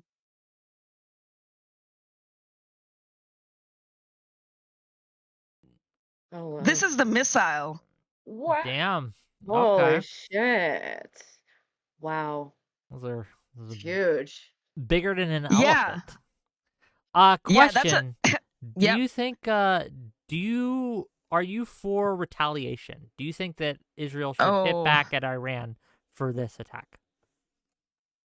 well, I'll tell you this, okay? Like I told you, like I sent you a message like at the same day of the attack. I didn't want it to be a fun night. I didn't want it to be a fun night, so I was kind of against retaliation. And kind of think of it like after a few days after that, I was thinking about it, and well, look, we kind of like, what's the trade-off? Like we got their commanders like dead. Like we have like 12 commanders dead of like very top, somewhere very in the top of their army, of Iran's army, and they only got like, I'm not sure if our only we had like this injured girl, okay, who was, the only reason she was injured is because she's a Bedouin, okay, and they don't have bomb shelters in the desert, in the middle of the desert, okay. So yeah, so that girl was injured. I'm not sure if she died. I'm pretty sure if she died, we would have heard about it. Okay, so I guess she didn't. She was just really, really injured. So so what's the trade-off? Yeah, like one injured person from and it was a shard of that like Sure, was the like shrapnel came down this size and hit that her. fell. Yeah, that fell and injured her. So the trade-off is like, okay, 12 insane commanders and one injured person. And think about it, this is an unprecedented attack. There was these huge missiles I showed you. There were like 100 of them, okay, falling. That's insane for us to. This is the first time so many missiles of that size are intercepted, like in the world. Okay, That is this never happened. That is actually, as far as I know, mostly accurate. A lot of people for a long time thought that missile defense systems weren't the answer, right? That they would never get enough to stop Finkelstein people. thinks the Iron Dome is not real, for example, Well, which I don't know. We're gonna discount him for a moment, but we're talking about like actual experts and people who work in the defense industry, people who are again, who develop these systems, who develop missiles to beat these systems, etc. For a long time, it was thought that okay, missile defense systems won't be enough. It won't keep you safe. In fact, we signed a treaty back in the Cold War to keep from development of these systems in a real way. Interesting. Because we wanted to ensure the mutually assured destruction part of MAD. So we signed some treaties based on missile defense technology and with limits to that. I think that Israel has demonstrated the abilities of certain systems to intercept Of Western armies, let's say. a large amount of incoming ballistic missiles and incoming drones and incoming things. Now, again, this was a very specific situation where, yes, you had warning, you had all these things. Again, so, okay, well, kind of like even if we don't have a warning, okay, like anytime there's an attack like this, like we have nothing to worry about because the Iron Dome is always active. Okay, we always have people who are operating these vehicles that have like this missile launcher for the Iron Dome. Okay, so we always have like that there's a special unit that in the army, that in the IDF, that deals with it. So they're always active. The problem is where this vehicle is at. Okay, so for example, if they're all at the southern part of the country, they're not going to be able to intercept the missiles if they're on the north. They're falling on the north, okay, because obviously distance, yes, but if like for huge missiles like the ones that Iran sent, I'm pretty sure that you just need I got something. I remembered now something. You just need them to be in around like Jerusalem or the middle of the country or the north. So it's not a problem. So what was I about to say? Okay, so as you remember, I think I work near the Knesset, near the Israeli parliament. Okay, so there's a beautiful view from my work of the parliament. Yes. So yeah, like at the day of the attack, I wasn't working, luckily, but my friend was working, and she saw like one of the Iranian missiles got intercepted above the parliament. Like right above the parliament, a missile was intercepted. Like there were missiles falling on the parliament. So they were intercepted in time. That was a beautiful look. I'm glad that they got intercepted. I'm glad that it seems like the damage was extremely minimal. And thank you for calling in. And we will talk to you later. Okay. Yeah. Bye-bye. Thanks for the call. Bye bye. Bye bye. It's a lot, right? Though I think that why do people keep going? Why does this keep happening? What is going on? Ruby, you didn't have to go. I wasn't saying bye to you. We still got another 30 minutes. And now I can't hear you. Now your voice is gone. Now the audio's gone, gang. What is going on? But no, it's good to hear a perspective from someone who was actually there, right? It does seem very she doesn't seem scared. Maybe I'm misreading it, but it seems like it's something that didn't really even worry her a lot, right? But this could be in hindsight, right? Yeah, she did not seem. Yeah, again, Also, this could be sometimes in it's like hindsight. when you recount like a traumatic thing, it can kind of like mix with like laughter and just like at the absurdity of what you're experiencing too, Yeah. you know? That's probably. Let's bring in the next caller. Let's do it. Hello, you're live. What's going on, Rick? How are you? Rick? Do I look like Wick? a Rick to you? I'm not Yeah, Rick. Wick. I'm Wick with a what? Like you white, like white Wick. Okay. Hamas. Hamas. Like Jared Taylor. Well, first, my motivation to call in was just to drive some of your chatters crazy because they lose their absolute batshit when I call in. So appreciate you taking the call. A couple of things that came up was the animal rights thing, but I wanted to talk more about environmental rights. And not really environmental rights per se, but nature rights. So Utah, a big applause to Utah for becoming the fourth state to outright prohibit granting rights to non-human aspects of nature. So, for example, part of or all of Lake Erie was at one point granted nature rights, where What special does that interests. mean? Yeah, so Like it has special like protections that like a reserve or that's right. So you hear people say, "Well, corporations have rights, so why not rivers?" Where we attribute human like rights and entitlements, but not the responsibilities apparently. To wait, what would those rights be? Can you describe one right well, like that you disagree with that they have? well, I don't think there's anything to disagree with per se. I think um, the point being is that nature itself cannot advocate on its own behalf. And so the criticism of nature rights is that um, nature rights are advocated for and then abused by environmental groups to thwart human thriving, whatever that looks like, whether that's the invention and exploitation of new products and services, the extraction of minerals and other material from the earth to build something.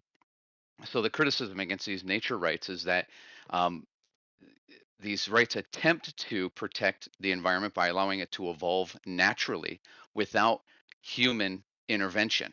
What does that mean? That means that humans can no longer dig a hole, can no longer extract a resource, cannot utilize that resource for its own benefit, right?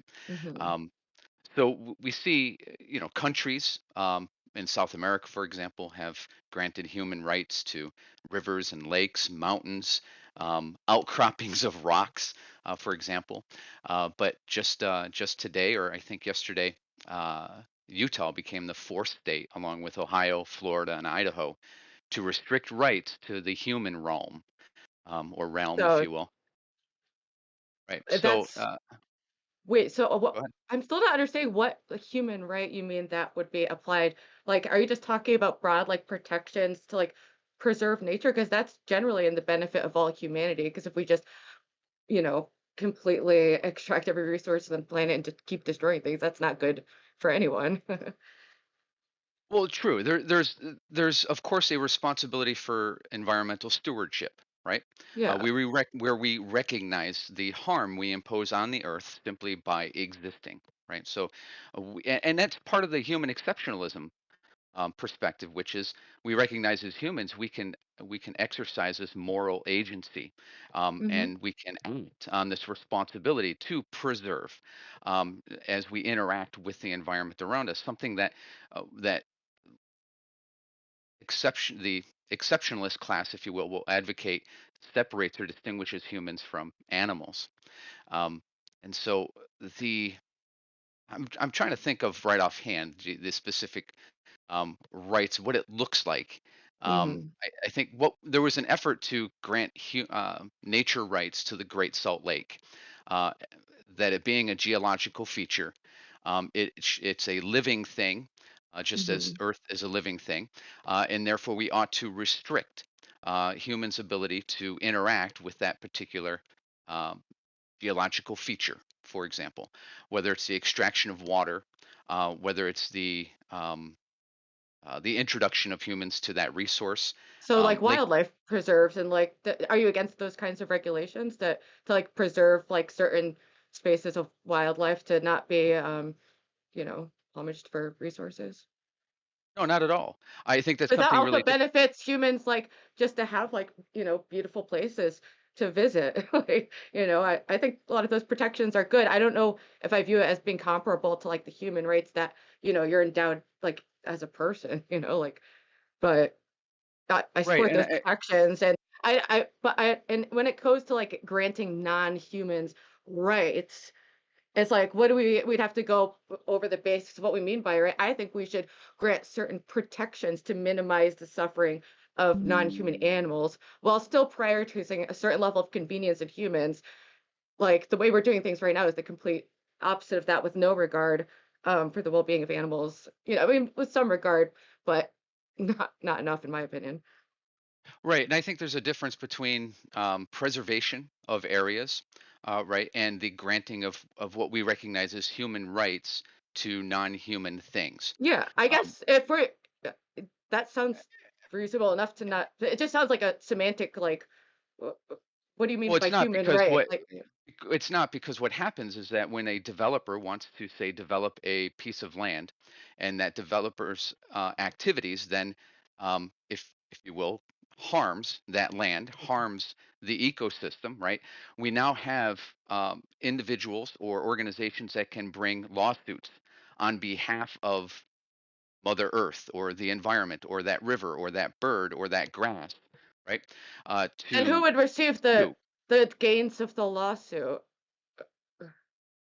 Well, there's no gains to be had, right? The Well, if they criticism, hypothetically won, if it's on behalf of, I it mean, I would then guess maybe some restrict a the it state would or fund for the preserve, possibly, but well, there's I something just don't different see this is between kind of like already like a norm. So I don't know why you're framing it as like this new development. It's like we always are debating about what protections we should have for the environment, how to balance that with human development and flourishing well-being. well, I haven't presented it as a new idea at all, or that it is a new thing.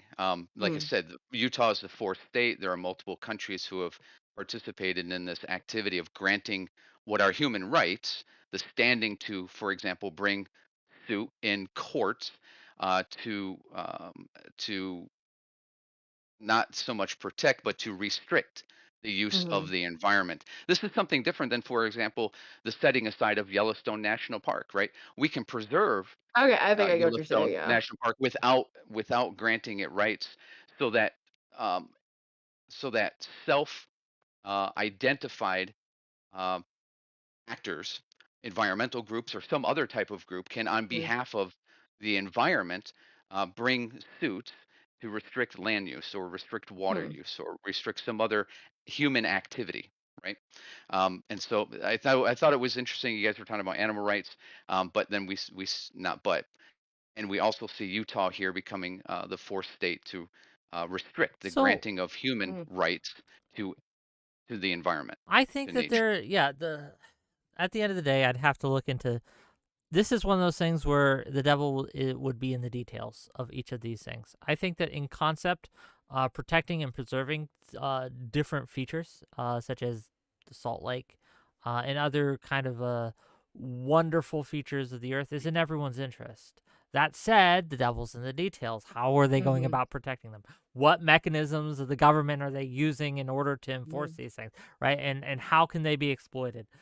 These things are all important, and it really has to be taken into case by case thing. I think that One of the overall, one of the examples I remember offhand here is Argentina in the mid 2010s, maybe 15 or 16. They issued a writ of habeas corpus to an orangutan.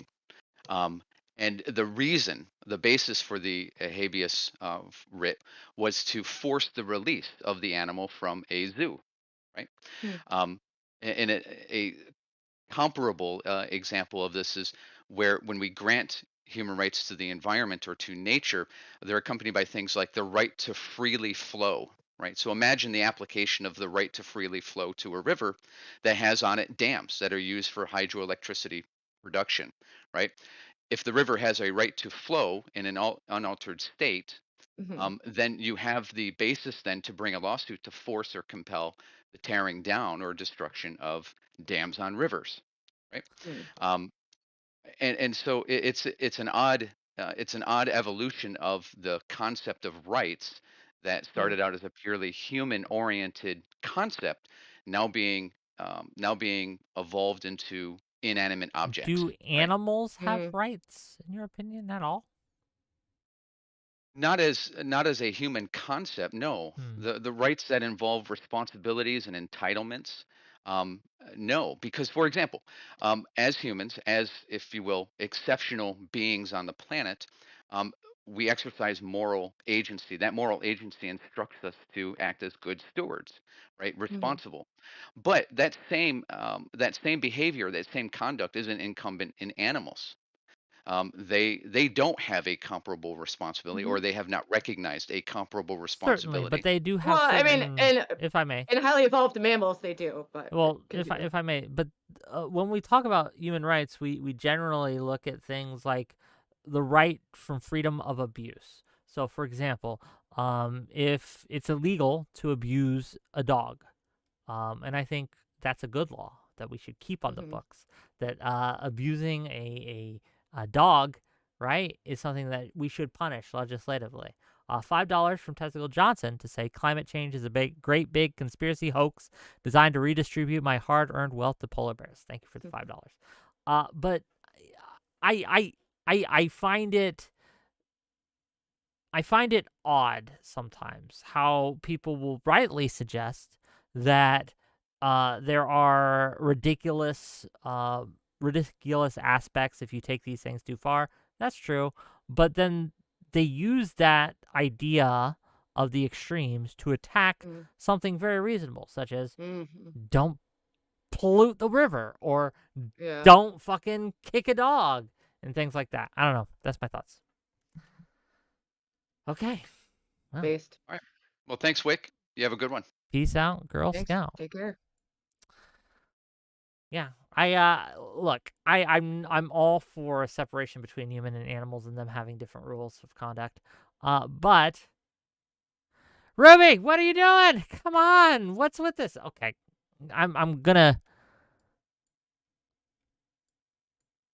look. I'm beginning to develop. I'm gonna be developing, one of those idiosyncrasies, right? Where I start to think like, well, maybe she just doesn't want to be here. Maybe she's just leaving all the time, and this is just a sign. I just realized, for whatever reason, when I X out and come back, it just brings it back. So I'm just gonna start doing that without announcing it because it's just annoying. Okay. I need to get a different headset. I just finally bought a microphone, but I didn't have a headset that worked. This one's all wonky and whatever.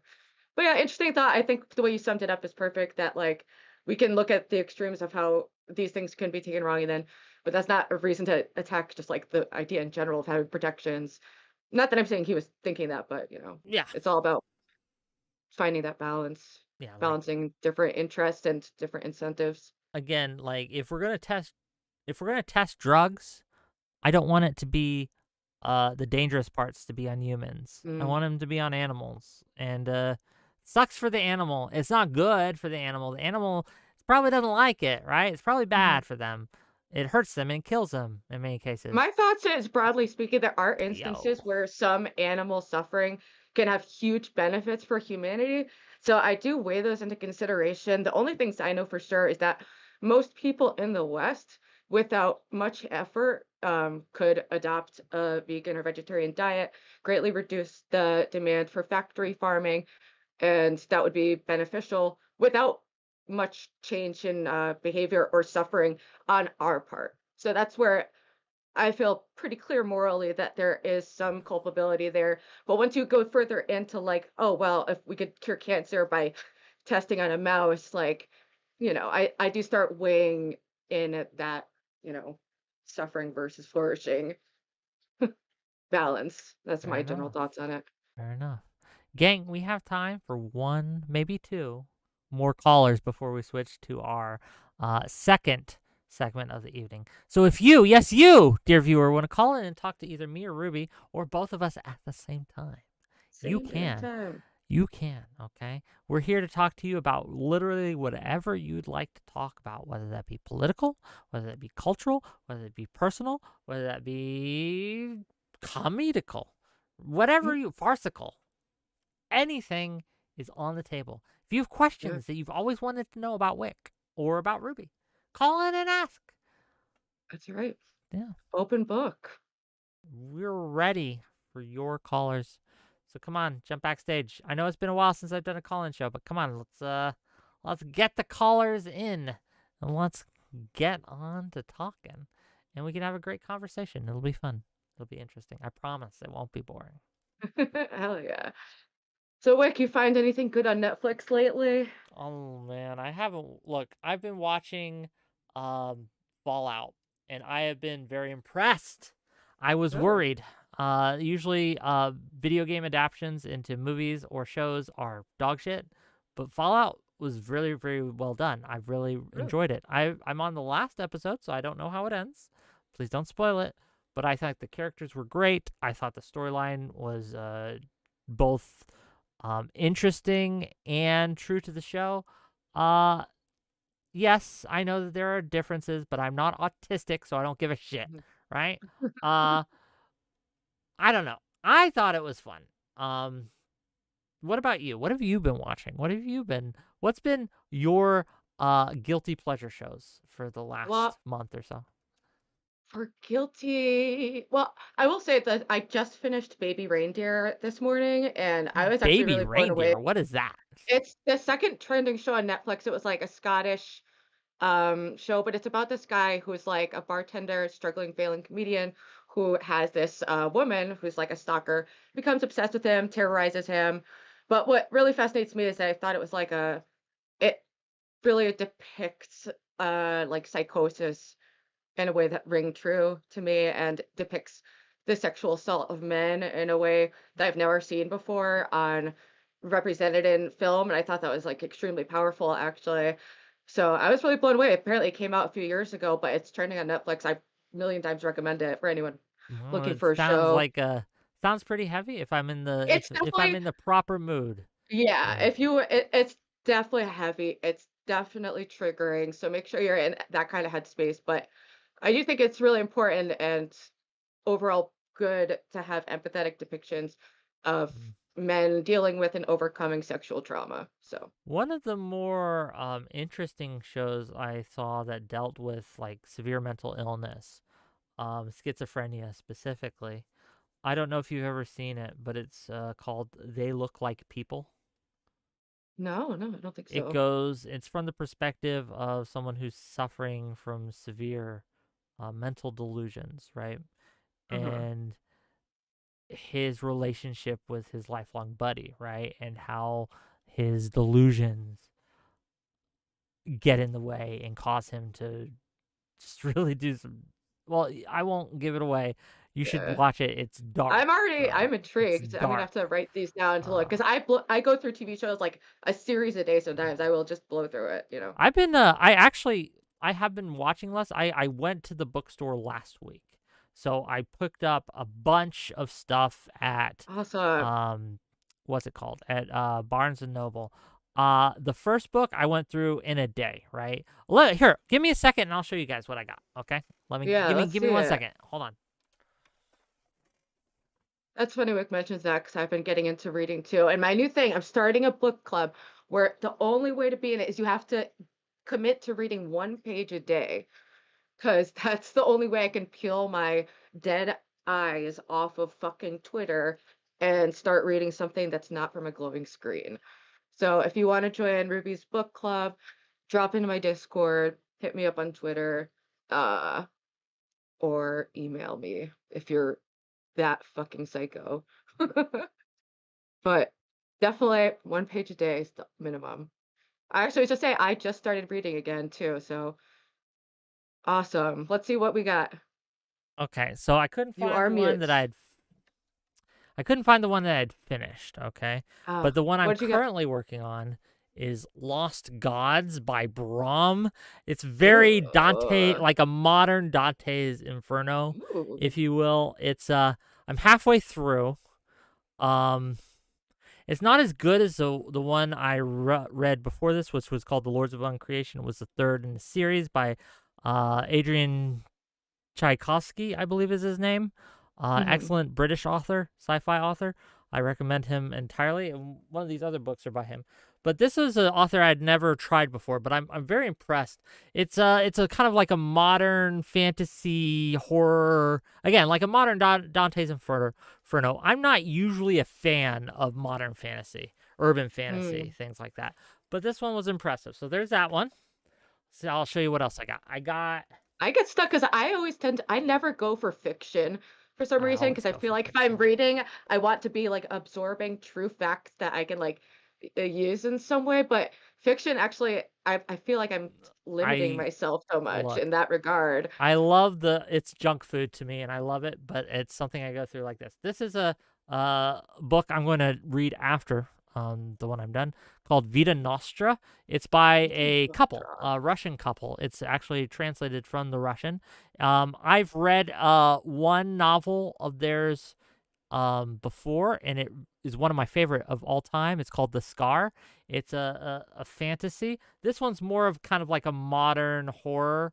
Like I said, I don't usually go for the modern stuff, but I was on a kick, and I trust the authors, and I'm curious to see how it goes. So I have this. It's very interesting. This is another Adrian Tchaikovsky book. It's called The Children of Memory. It's the third in a series. There was the Children of Time, then you had the Children of Ruin, and this one's the Children of Memory. It's takes place in the far future. It's again, the first two were excellent reads, very good.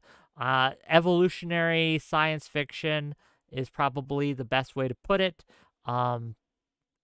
Excellent reads. I love everything by this author. He's never done me wrong. And so I'm excited to read this. And then I got someone entirely new, someone I'd never read before, a series starter, something I've never, I haven't heard about it, but again, I was in the store and I like to take a chance. So I got by C.L. Clark. I'm not familiar with the author at all. The Unbroken. It's a series starter. It's book 1 of Magic of the Lost. It's about a rebellion against an empire. So I'm curious to try it out. They don't always go well. Sometimes I find some interesting stuff, like some hidden gems that I normally wouldn't come across. But other times it's just like, okay, there's a reason I've never heard of this, right? Like, Right. It's no that. risk, no reward, though. You know, you gotta try new things. How long do you think I could? How long do you think it's going to take me to get through all these books? What do you think? If you had to guess. I'm gonna guess 14 days. If that's all I did was read, perhaps. I don't. You said something about like reading. Sometimes you can bang out a book. Oh yeah, you can just, like I said, you know. like I thought the 14 one I days read was this generous. size. I did this in a day. I got it Sunday, and by Sunday evening it was gone. Right, I got it Sunday morning, and by Sunday evening it was gone. It was Sometimes you about can this just, like, size. devour So a yes, book, again, if all I did was read, yeah, less All than right, 14 then I days. changed to. However, because I do have a show to put on, and because I do have other responsibilities, realistically, how long do you think? 2 months. Maybe. Maybe. Usually, I'm really good at playing guess. Month to two. Month to two is probably. I'm really bad because right. I just ordered like 8 books, and I start one, I do like 8 pages, and then I jump to the other book, and I just keep going from book to book to book. Yeah, but you get the nonfiction stuff, right? Which Yeah, it's not yeah. look, It's not as like immersive. Like it can be pretty dry, but like still fascinating. Like I have Phil Illy's book I just got about autoheterosexuality. It's about like have you heard of Phil like autogynephilia? I'm familiar He's with describing the it. topic. The book is like 700 pages, and it just really dives into the intricacies of that experience in a really non-judgmental and just like data-driven way. It was a very well-researched book from what I read. I know he gets a lot of I shit, but I am a normally defender. don't read nonfiction unless I'm researching for a topic or doing it for something else. Though one of my favorite nonfiction books of all time was about a subject that I was keenly interested in for a while, game theory. The book was by a man who developed a system that has been used by the government to predict things. The book itself was called The Predictioneer's Game, and how data can be used to shape the future, right? Data and game theory. And it goes through, again, this man's had government contracts where they've used his program in order to predict the outcome of elections in other countries and other things based on very little data. And he has a very good success rate. And he explains the concept of what he does, how he does it, why it works. And I thought that was fascinating. But again, I don't usually go for nonfiction. Yeah. Did we not I'm get a trying to single think goddamn caller? No one to show off their book collection? Nothing at all? What are you guys doing? Do you guys not like me anymore? Do you guys think I'm Motherfuckers. weird? I don't know. Right? What is this? What is going on? Are you guys just all waiting for the 8 o'clock topic? What's going on here? Where you guys are all quiet in chat too. I see you there, right? The numbers are there, but what are you doing? I don't know. Any last thoughts, Ruby? Because we do have to transition in a minute here, but I wanted to give you a chance to tell people what you do, who you are, where they can find you. So take the floor for a few minutes and just kind of talk to them. All right, what is up, people? I'm Ruby Spacek. I have a YouTube channel. I started it like 5 or 6 years ago. My first video I made about hybristophilia. So I've always had an interest in sexual paraphilias. Hybristophilia is when a woman is specifically attracted to serial killers or people who commit other kind of like heinous crimes. But I'm interested in topics of that nature and observing things from a non-judgmental perspective and trying to foster connection between people struggling. Ideally, like I speak a lot about my struggles with drug addiction, recovery, weight, life, many topics, and I like having guests on to chat about it. So yeah, that. But lately, I've been pretty hung up on autogynephilia, the trans debate. I can't seem to escape it. But it's connected me to a bunch of awesome trans people who I consider my friends now. So it's an interesting space to be in, and I'm just kind of going with it's just like a hobby, so it's fun for me. Gang, check her out. Give her a follow. Give her a Check me subscribe. out. Thank you for coming on. I've been a guest on her show before. It went very well. And she does good work. So please, she was kind enough to join us for today and to take your calls. And so yeah, give her some help. Give her some love. Thank you once again, Ruby.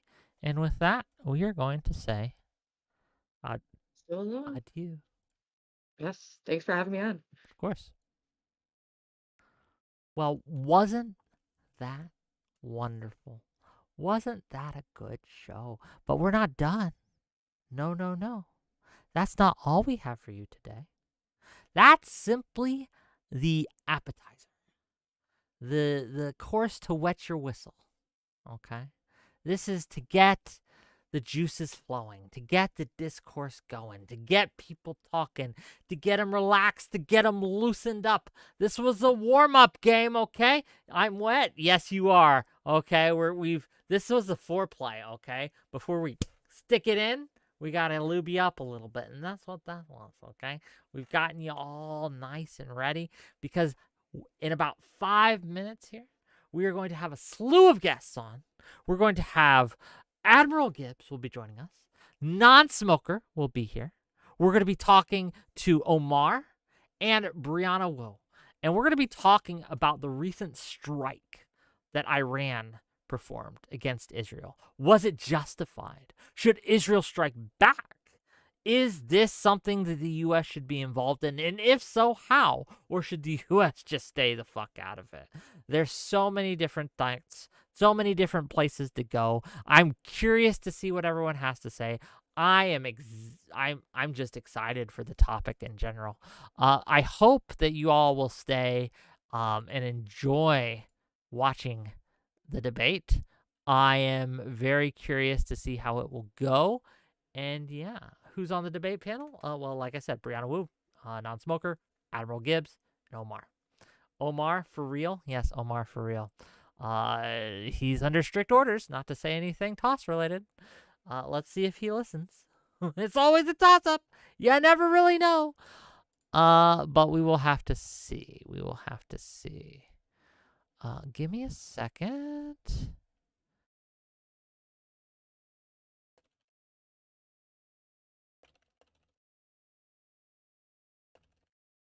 Okay, sorry about that. I had to make sure everyone had a link to the show because we are coming up on, unless my timing is off, we are coming up on it's almost time, okay? And look, I like when people are on time to my show. I do. I like when people are here a little early so we can do mic and cam checks and so we're not messing with tech the whole time. But we'll see. We'll see if this goes through. Okay, we got one of them here. You're live. Oh, he's deafened. Maybe he's just waiting. I don't know. You're live, by the way. Oh, I'm back. Oh, I'm live. Well, I was okay. Like I said, yeah. I mean, we only got 4 minutes left, so it's not that you're too early. But hi. You know, as conservatives, we like to be on time. Yeah. You got a camera for us today? I do have a camera. I'm turning off mine. 1 second. No rush. No rush. How have you been, man? How's life going? Man, it's been real good. Real good. Life's been good for Papa. I like finally you got this guy trained enough, I guess, to like take over a lot for me and my business partners. So we've been looking at maybe our next venture together, which has given me a lot more time to do this bullshit. I mean, that's why y'all see me more than usual.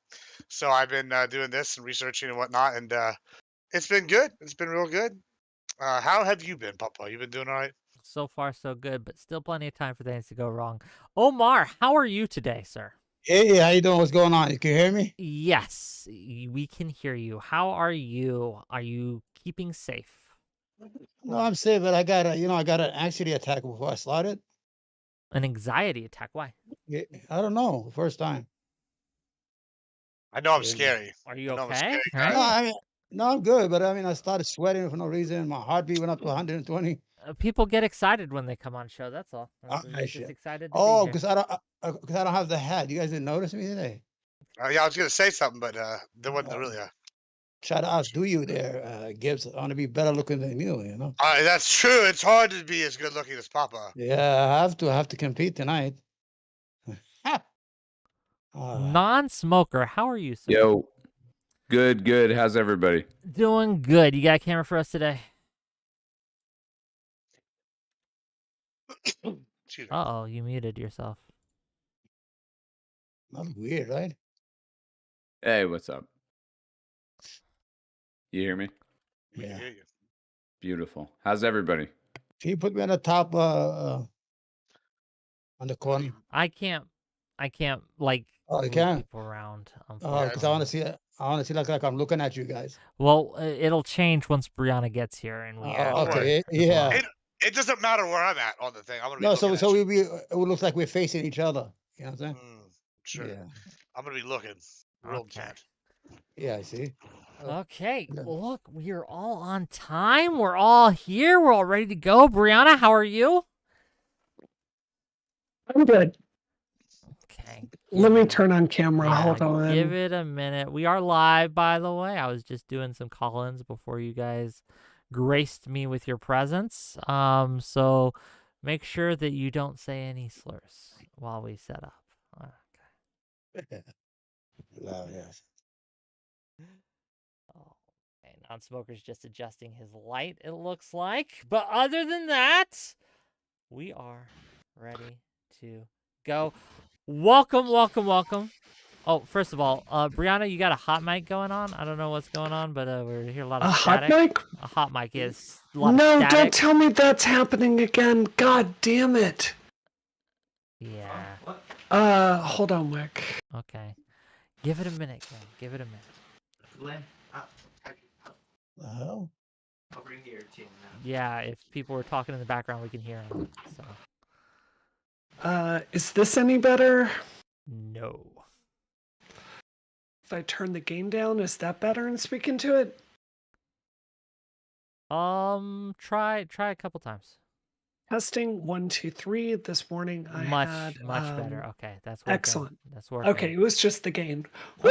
Okay. If that changes, I'll let you know. But okay, I think we're all here. I think we're all ready. Anyone need to get a drink or something before we start? Are we good? Okay, everyone's good. Welcome, one and all, to yet another episode of WhickTV, a cross-ideological space where we come together to talk about issues both political and cultural, from the silly to the serious. And gang, how we have a show for you. We just got done with some excellent call-ins. We had someone who was in Israel at the time of the attack who saw, like a fireworks show lighting up the night, Iran's attack. And they gave us their perspective. It was excellent.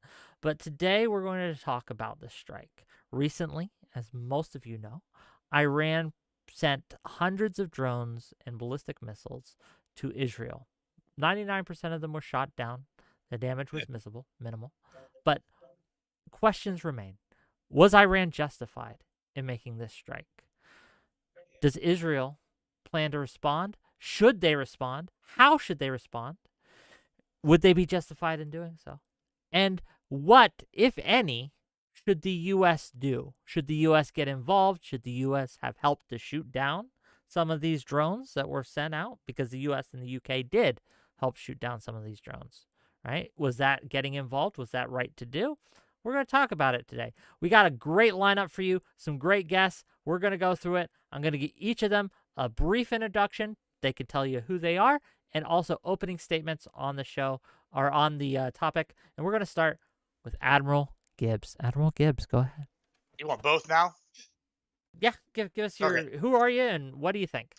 All right, I'm Admiral Gibbs. If you don't know me, you're about to. You can find me everywhere as Admiral Gibbs. Fun stuff. Okay, so as for opening statements here, yeah, I think that Iran was not justified. Israel should respond in force. And then I really want to focus on this last part here, which is what should America do? I'm going to start with a quote from a recent Politico article from 𝕾𝖍𝖎𝖙𝖘𝖍𝖔𝖜. They asked a U.S. official what President Biden's Iran strategy was, and they were immediately met with laughter. The official then said, "You know, a lot of people inside the administration asked that same question. Sometimes they ask it on the first day, sometimes they ask it 6 months later. I have an answer for them. There is no Biden strategy for Iran." Right? This is something I wholeheartedly agree with. The Biden administration has lacked any coherent strategy regarding Iran. It's consistently made the situation worse. By allowing an adversarial power to sit and fester, we have created something akin to a malignant cancer. The only moral choice by any metric is that Iran should unequivocally be taken out as a player in the region, have the regime changed and military capabilities taken away. Telegraph recently had a very interesting article on adversarial powers forming alliance together. In my opinion, these anti-democracy allies are Iran, North Korea, Russia, and China. Since we can't do anything about these other nuclear powers, we can do something about Iran. If you're pro-Ukraine, then you want us to invade Iran and stop their drone capabilities because we're sending them. They're sending them to them in wholesale. The Biden administration's attempts to slow down Iran have failed. Just last year, they had 88 billion sold in oil sanctions. Oil despite the sanctions. Biden has become a modern-day Neville Chamberlain. Using democracy to allow evil to benefit and succeed. And so I want to say the actual problem is the U.S. needs to go in there and take a harsher stance and invade Iran. Okay. Well, thank you for being here, and I'm sure we'll get into it as we go. Brianna, you are still hot micing a little, but go ahead. You're up.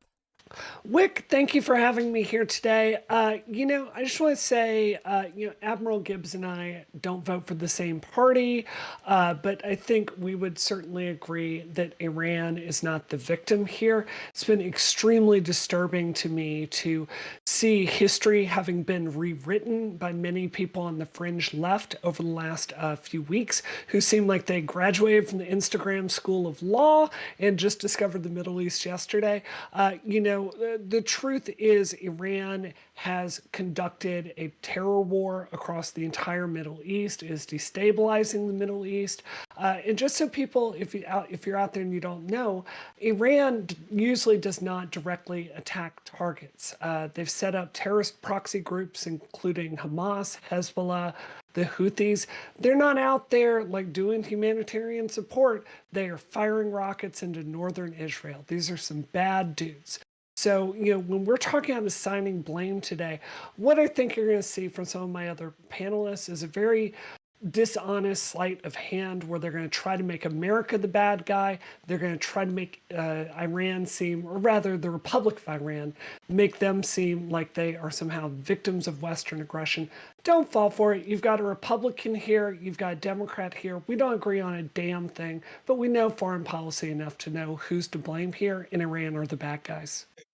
Okay, thank you, and we'll get into it. I'm very sure. Thank you for being here. Non-smoker, you're up. What do you got for us, sir? Hey everyone, twitch.tv/nonsmoker.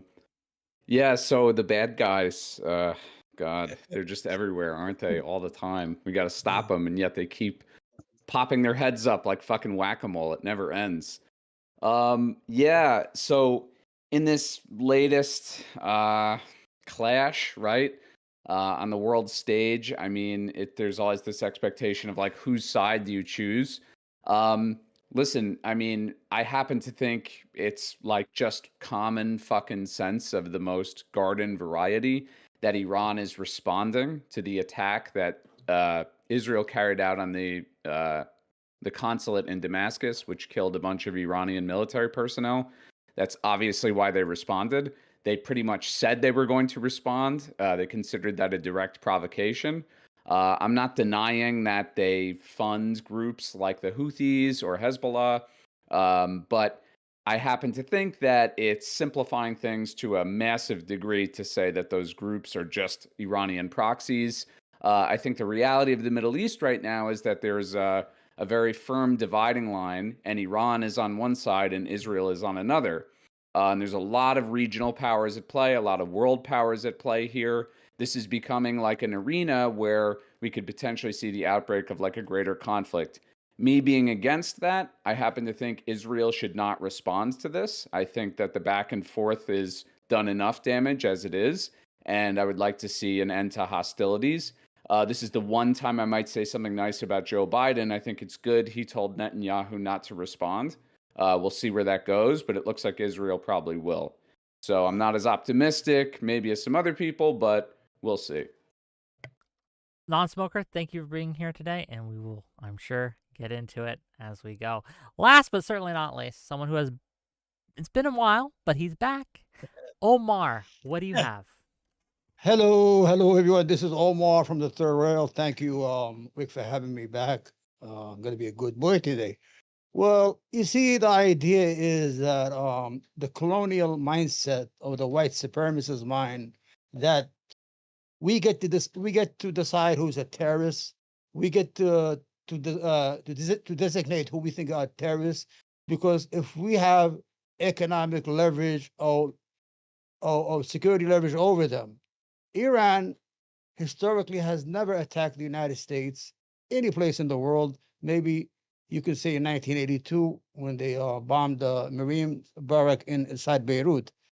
But Iran has never attacked outside its border, the United States or the United States interests or the United States military. Israel is the golden child. It is like the ill-gotten child, or we call it, that was put upon us in the Middle East, that was always rewarded. You give them $4 billion a year to buy weapons, so they have nothing to lose, so they keep the thing going. And I'm all over the place because I got nervous before I started. But you have to look at the last scenario that we were talking about today. Israel attacked the embassy of a sovereign nation. Not only did it violate the sovereignty of Syria, which is a sovereign nation, it violated the sovereignty of another nation to destroy another nation's embassy. Now, the response by Iran was more theatrical. It wasn't really a response. They gave them a 72-hour notice. They threw all these drones that took 10 hours to get there. They did hit military bases. Nobody died. Nobody died. But Israel killed more than 15 people in the embassy.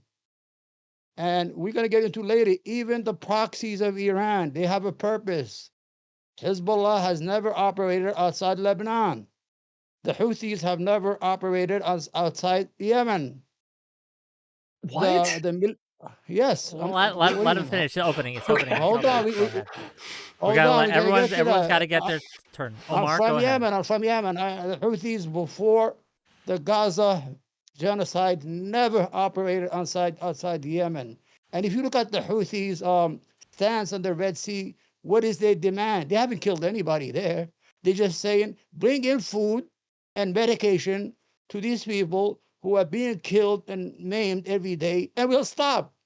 Israel doesn't want to give them food. Israel ships that cannot pass. We own the Red Sea. We own the Bab el-Mandeb. It is our strait, and it is. You feed them, you get to go. That's all it is. We're going to continue. Go ahead. Okay. Well, thank you all for being here. There's a lot of places we can go tonight, but I guess first of all, I'd like to start on the attack itself. As has been mentioned, Israel did strike one of the embassies of Iran in Damascus, I believe it was. Did Iran have any right to respond like they have? Do you think they did so when in proportional? Do you think it was justified? What do you think, gang? Go ahead. Open question to everyone. Let's start. I think it was unsurprising that they attacked back. This is the cycle of violence. So I'm not surprised about that. I also think there's a kind of miscalculation I think we sometimes apply to Middle Eastern politics, and I think they felt like honor bound to strike back. The Iranian regime does not have, you've got to understand, the Iranian people don't want to live under this level of theocracy. This government is not loved by the people.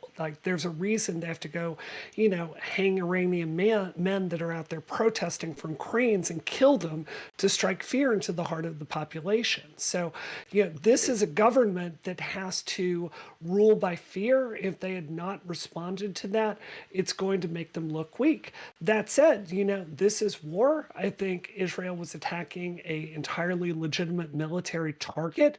These are people that had ordered terrorist attacks on Israel. And, if you're going to fuck with a country with the military might of Israel, don't be surprised when you get punched back. Israel can't get itself out of a paper bag. Israel has no power, has no military. The whole world came to the rescue. As opposed to what, Papa? As opposed to what? Compared to what? Hold on. Let me finish my thought. Well, we have seen what they did. 6 months, they cannot even finish a militia with homemade weapons. So Israel is dependent on the United States for survival. Look at that when Iran attacked. It was a theater, more of a theatrical thing. Jordan, Saudi Arabia, the United States, France, England, the whole world was there to help Israel, this poor child that just murdered 30,000 people in cold blood. The whole idea that Hezbollah is not a terrorist. You see, we don't get to decide who are terrorists and who are freedom fighters. If you look at we do. There's a list. You get to decide. Well, according to Yemen, the United according to Yemen, the United States and England is a terrorist organization because they attacked Yemen. Well, who gives a shit about Yemen? Okay, but who gives two what flying I'm fucks saying is that what Yemen thinks? you're not the God. Government, the actual government of Yemen did not do that. Maybe the Houthis did, but no, that's not true. Not even that. They're like Omar. effectively the government of Yemen. Who gives a two flying fucks what Yemen thinks? No. I'm done listening to that. Sorry, I'm cutting you off. This is silly. This is the most ridiculous, outlandish bullshit I've ever heard. I like to sit here and go, oh, the Houthis think that the United States is a terror. I got news for you, buddy. Newsflash, we're the superpower. You know what they are? A bunch of little scrubblets out there in caves. Sorry, they're not gonna get. I don't give a shit what their distinction is. Let me start with that. Secondly, this is a big one. Iran has been like a major thorn in their side forever, and I hate to break it to you, but there's a reason why we don't go invade Russia. There's a reason we don't go invade China, and there's a reason we don't go invade nukes. North Korea, it's because they got the nukes. And guess who doesn't? It's going to be Iran. So if we want to stop and hurt this alliance that's forming, that's working actively against the United States as an adversarial power, it's time to take Iran down a peg because they're benefiting from the Ukraine. So why haven't we? Well, Why I don't haven't know. we? Oh, I'll tell you why. Because we have Biden's limp dick response. in No, regards to because Iran. we're fucking terrified of a war with Iran, Oh, dude. give They're a me a serious break. military Hold power. on. We got Whole to give idea- non-smoker. We got to give non-smoker the mic. No smoker, elaborate.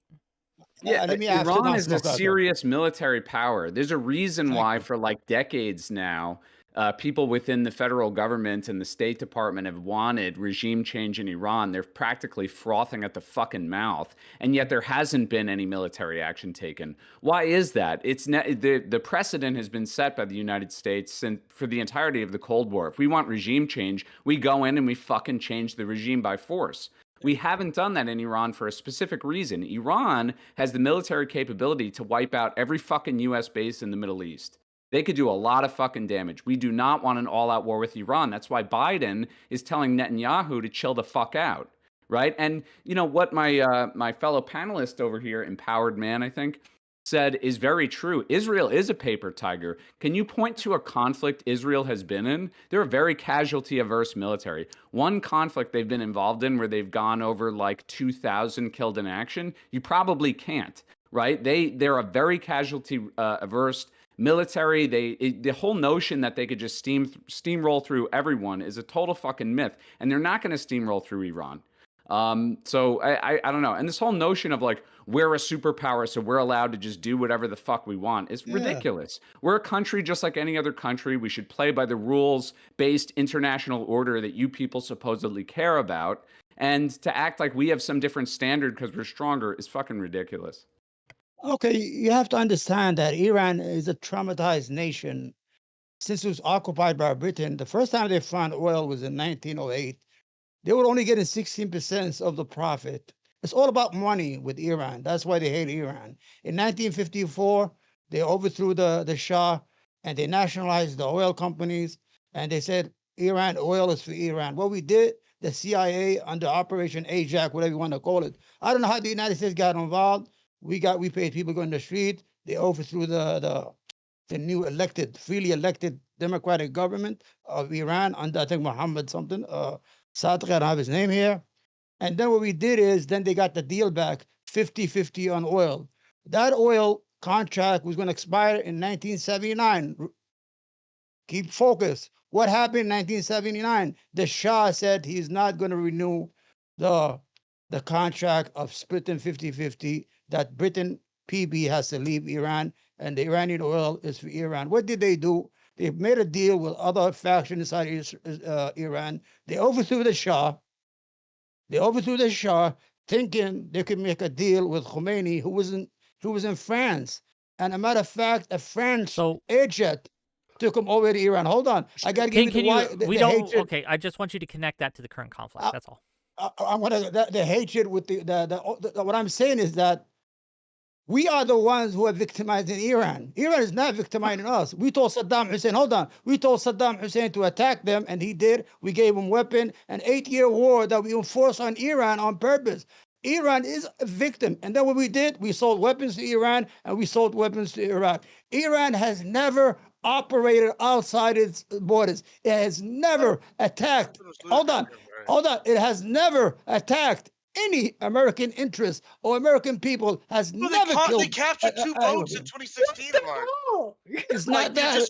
You're just lying. What I'm Bro, saying are is, you high? Are you high right now? The problem are you is, sober? Hold on. Okay? I'm not high. In You're not America, you know what? In America, ignorance is a blessing. These are old idiots you have right there, and he brought them to me for debate. I'm giving you actual history. I'm not drunk. I'm not. Oh, okay. Dude, sorry, they're allergic to fucking history. Yeah, I mean, you're just ignoring all these conflicts. I just like told you. Hold on. Hold on. We gotta pass the mic to the other side. Like, look. Hold on. I'm gonna give it to you. You've had What like I'm trying to 10 give minutes. You guys, Hold on. I know Bruna right now. She's trying to run for Congress. All of a sudden, What does she's that a to do freedom with what does fighter. that to do with this though? I know Like, what honey, she's you're doing. just I know what she's lying doing. though. Has a I'm lot not to do running with for it. Congress. I'm not Yeah, running for Congress, and I she's don't a give a Yeah, fuck. you're grifter. just a Like, I'm not fucking high. moron. no, I'm not. She's Let a me tell you something. Let me grifter, tell you a and couple you're things. a This too. is let me Hold try to on. say Hold this real quick. on. All right, you go Can I ahead. Hey, talk? hey, Can I I will talk? mute the fuck out of Quick. all of you if I have to. Can I I talk get to quick? decide who Let goes. I get to decide me who finish my talks. thought. You, Can I finish you my got to thought, be concise. You got about please? a minute, and then we're going to pass the mic, okay? What I'm saying is that tell the panel here, our two friends on the top, to give me one incident where Hezbollah or the Houthis or Iran has attacked the United States I got it. on In purpose 2016 when they took over the riverboats. deliberately cause injury to any one American civilian. Go ahead. Okay, so just as a fact check, I want to return to what you were saying. Non-smoker, you claimed that no Israeli conflict has ever lost them more than 2,000 soldiers. That's not true. There was the Yom Kippur War. So just a quick fact check on that. Secondly, hold on, let me finish. Secondly, Wait, what was the total casualty count there on the Israeli side? Oh, okay. They collapsed. No, go on. Hold on. Stop. They Let collapsed. stop. It's the worst Stop. example. You just got on. You had the mic for so long. I let you talk. I was Okay. very polite. Let me finish my point. So, me high. secondly, non-smoker, I don't agree that like a high body count equals like a successful war. That's a really, really silly thing to do. The American conflict that I think has been most successful in my lifetime, I think you were around for this as well, was the first Iraq war, right? We went in there, we had overwhelming force, we were very tactical, we rolled through. You know, we took very, very few casualties there. So I think that's a very poor metric to decide what a successful military operation is. Thirdly, you know, there is a concept called fire hose of falsehood. I can't sit here and debunk claims that try to go through and rewrite Iran's history. So Hezbollah, you know, the Houthis are good guys and they've never attacked American interests. There have been significant cyber incursions across on the United States directly. They've certainly attacked our national interests. It would literally turn into an entire panel trying to debunk that. So I'm just going to ask the listeners. It doesn't sound right? It sounds kind of crazy. Go look it up for yourself. You'll see I'm telling the truth. All right. Next. Can I respond to that? I mean, you don't want to respond to what I was saying. Yeah, I would like to hear non-smokers, and then after non-smoker goes, we're going to pass the mic to Gibbs, and we're going to pass it to Omar. Go ahead. My point, Brianna, is that Israel's military is casualty averse. Meaning, if they engage in a conflict, a direct military conflict with Iran, way more than 2,500 IDF soldiers and probably a lot of civilians are going to fucking die. Sure. And my point is, Israel is not in this position with Iran that they are with Hamas, where they can just sort of steamroll through. In other words, we should avoid, like, even if you're pro-Israel, you should be of the view that we should absolutely avoid a direct conflict between these two regional players. Americans should feel the exact same way because the impact this will have on oil prices. I mean, I'm of the view this all goes back to the war in Gaza and that there needs to be a diplomatic resolution like now, right? But putting that to the side, like, I think it's about reducing the temperature, right? So Israel responding back and doing a shitload of damage, this going tit for tat, getting out of control, right? It's going to be really bad for both sides. That's kind of all I'm saying. Well, I agree with that. Okay, I want to pass the mic to Gibbs, and then we're going to go to Omar. It's real interesting what number he picked for the casualties, right? He said 2,500. How many times did he say 2,500? It was a lot, right? Let me ask you this. We're the world superpower. We're the best military in the world, you know, and we were in Afghanistan 20 years. Do you know what the reported number of casualties for the United States was during Afghanistan? Just out of curiosity. I'll tell you. I'll go ahead and tell you. 2,459. So in 20 years in Afghanistan, we didn't even put up a sound count. It's because, you know what we're doing? We're handing out the ass beatings, the whoopings. We're killing civilians. Same thing with Israel. Over here, Hamas. We're massacring civilians. Yeah, I mean, well, and shooting kids. when you have a terrorist group that's going to make their missile launchers hide in schools, you know, then absolutely, sorry. Dude, there's reports they shot kids. They threw candy at the kids and shot them. Let me help you out. This is what I'm hearing out of you. A lot of the world's smallest violin. You playing "My Heart Cried for You" No, as they you go and just kill feel terrorists. bad for I kids got who die in one part of the know, world I and don't not feel bad. another one. I feel bad for kids that die in general, but whenever you elect a No, you terrorist to don't. run your You're country, playing a yeah. comedically So small violin about it. anyway, moving on. Back You're to a my fat, point. evil Back- freak. That's fine. I am a fat evil freak. I played in the movie Austin Powers as Fat Bastard. Keep going. The more insults, that's great. Here's the No, that's point. all I need. The point that I'm making, in addition to that, is Iran is funded all sorts of things.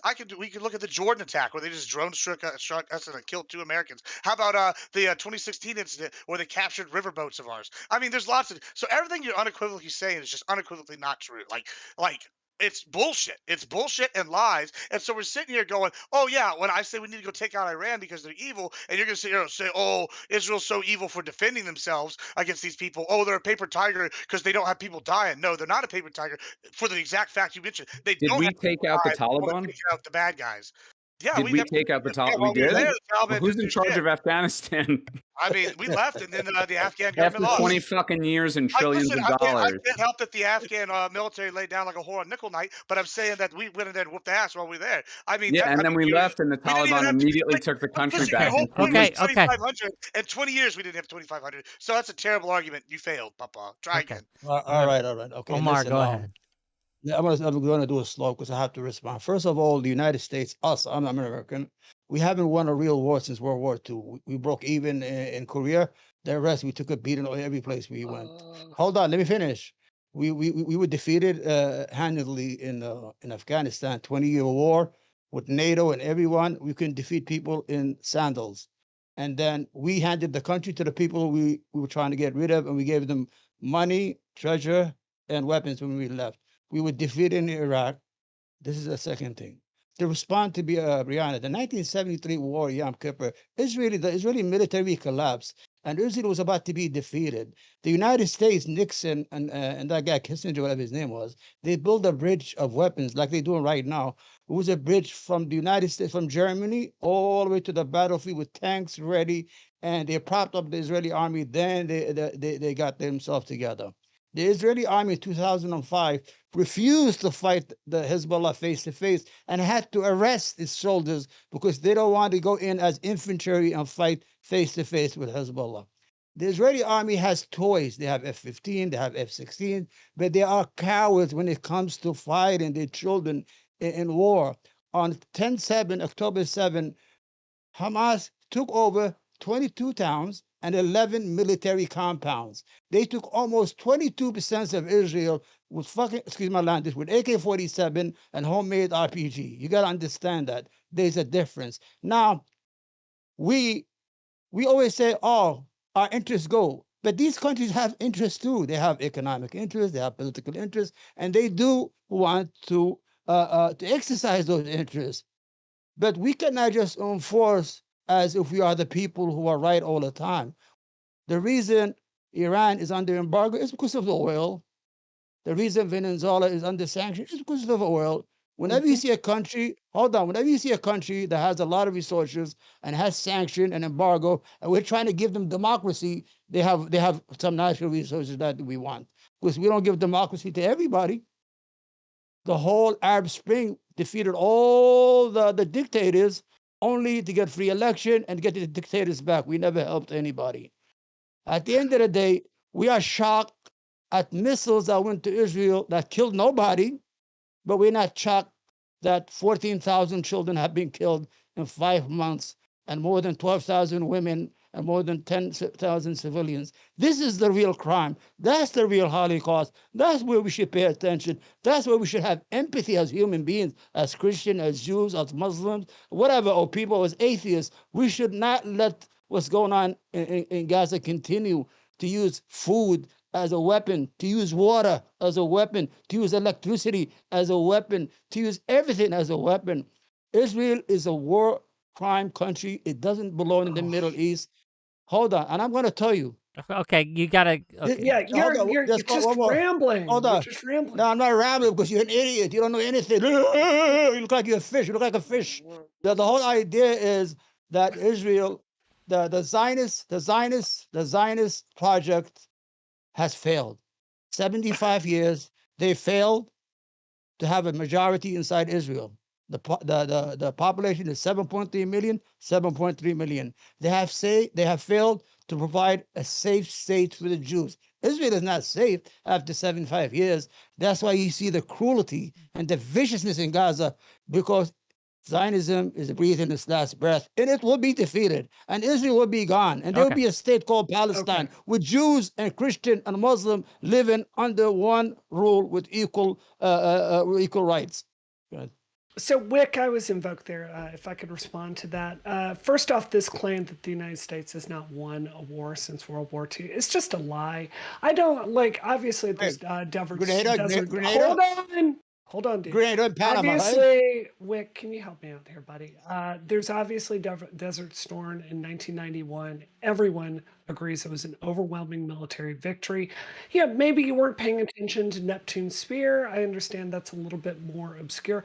But the Obama era stuff, Operation Inherent Resolve and the fight against ISIS, I don't know how anyone cannot look at this and really go, wow, this was a super successful operation to push back on ISIS. We reduced terrorism. We freed cities and parts that had been captured by terrorists. This was a really, really, really successful operation. And, maybe Obama isn't your guy, but at least give him credit for that. Give the men and women that fight in the military the credit for that. They do deserve that. As far as this, it's like, it feels like y'all's hatred of Israel overwhelms your critical thinking. It's so clear to me. You got to let her go. So Omar, clear stop. to me, listening to your comments, that you have not been listening to the Iranian people. And I just want to say this again to you. Yeah, ignore the 12,000 children. Ignore that. The Iranian regime is not loved by the Iranian people. Women don't want to be beaten to death or thrown in prison for not wearing head covering when they're out in public. No one likes to see them brutalizing little girls. Men do not like to see their neighbors hanging from cranes when they participate peacefully in a rally. This is a government that is incredibly weak. And the fact that you're standing with that government that is horrible, is destabilizing the entire region and causing so much pain through the Middle East and the civilians there, because you have a hate boner for Israel. How about the little girls in Gaza? How about the little girls in Gaza? It is Stop running away. Run away from Gaza. How about the little girls in Gaza? Those are not little girls? They're not little girls in Gaza? Stop. Stop running away. Stop. Yeah. We get your point. Hold on. We get your point. We understand. You got, if you want to be interrupted, you can't interrupt them. All right, I'm sorry. Okay. Go ahead. Finish up, but then we do gotta make this more of an open discussion. I'm gonna pass that over to Admiral Gibbs. Do you agree with that take? How do you feel about that?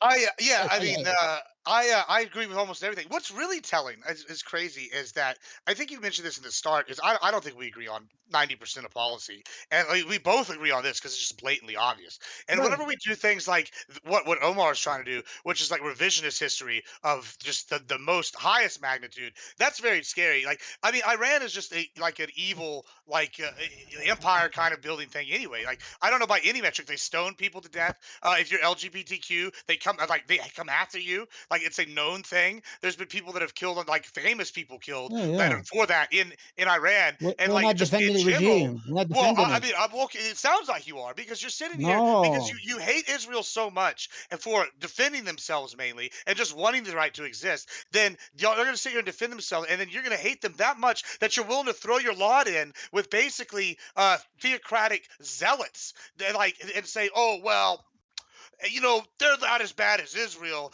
I mean, whenever they're over here doing some of the most heinous shit known to man, and they're sponsoring terrorism across the globe while simultaneously Where? Give supplying examples. either evil countries Examples. like Russia Examples. with drones. And what examples do you want? Hezbollah as an entity is a pretty evil entity. Hamas as an entity, well, they're clearly a terrorist organization. They use schools to launch missiles from, and then they turn around and say, "Oh, you killed kids." Well, you weren't letting the kids leave, so and we told you to get them out of there. And like I mean, what do you expect people to do? Like when you fight evil people, bad shit happens. Hamas, Yeah, why they got Houthis, freezing? They're the freezing, Houthis have right? slavery. The Houthis are slavers, legitimately. That's like one of their main sources of There income. we Are you go. are you advocating for slavery? Because that's what it sounds like. I mean, no, here we go. These are all facts. Like you can check these, you can triple check these. I'm not making this Yeah, up. I'm not just pulling this out of my ass. These are like yeah, known you are. things that these organizations It's do. 100% true. Yeah, Yeah. and you're Yeah, just all like right. denying it. I mean, Weird. yeah, that's kind of my thoughts. It is weird. It's very weird. Very You cringe. guys, you know what it I is? agree. Why It's It's is like, cringe. the Can I, We can I don't talk? agree on anything, and we are wait, I know, 100% Brianna, you should be aligned. wait. embarrassed about that. That's not a good look for you.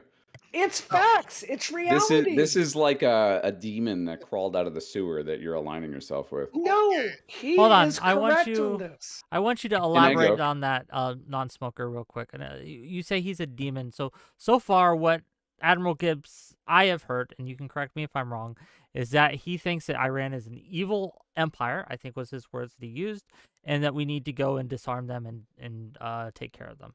Is that evil? Is that demonic? And I why? mean, where do I begin picking that apart? Iran and empire might be the first place to start. But look, here's why I'm saying this guy's evil.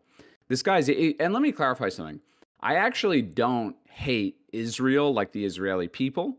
I hate what Israel's military and government is doing in Gaza. I hate what they've done to the Palestinian people, but I don't hate Israel and I don't hate Israeli people. I think Israel has a right to exist. I think Israel is part of objective reality at this point, right? I support a two-state solution. I also don't actually hate my country, and I don't even hate the fucking military. I hate the fact that 2,500 men and women dying in Afghanistan is somehow like something we're supposed to celebrate when they fought a 20-year conflict, achieved fucking nothing, killed shitloads of innocent people, and wasted $2 trillion. Now, what I'm advocating for is an end to hostilities. So this fucking psycho is saying, oh, let's go in and overthrow Iran and destabilize it because we're the big fucking power in the world. What I hear in that is, hey, let's allow shitloads more of people to die and then in somehow just assume it's just going to work itself out, which it's probably fucking not going to work itself out. Yeah. You guys don't like theocracy. Guess what? I'm not that fond of theocracy either, but we're not going to get rid of it through military force. You know how I know that? Because we've tried and tried and tried and tried and tried, and it hasn't fucking worked. If anything, it's made theocracy more popular.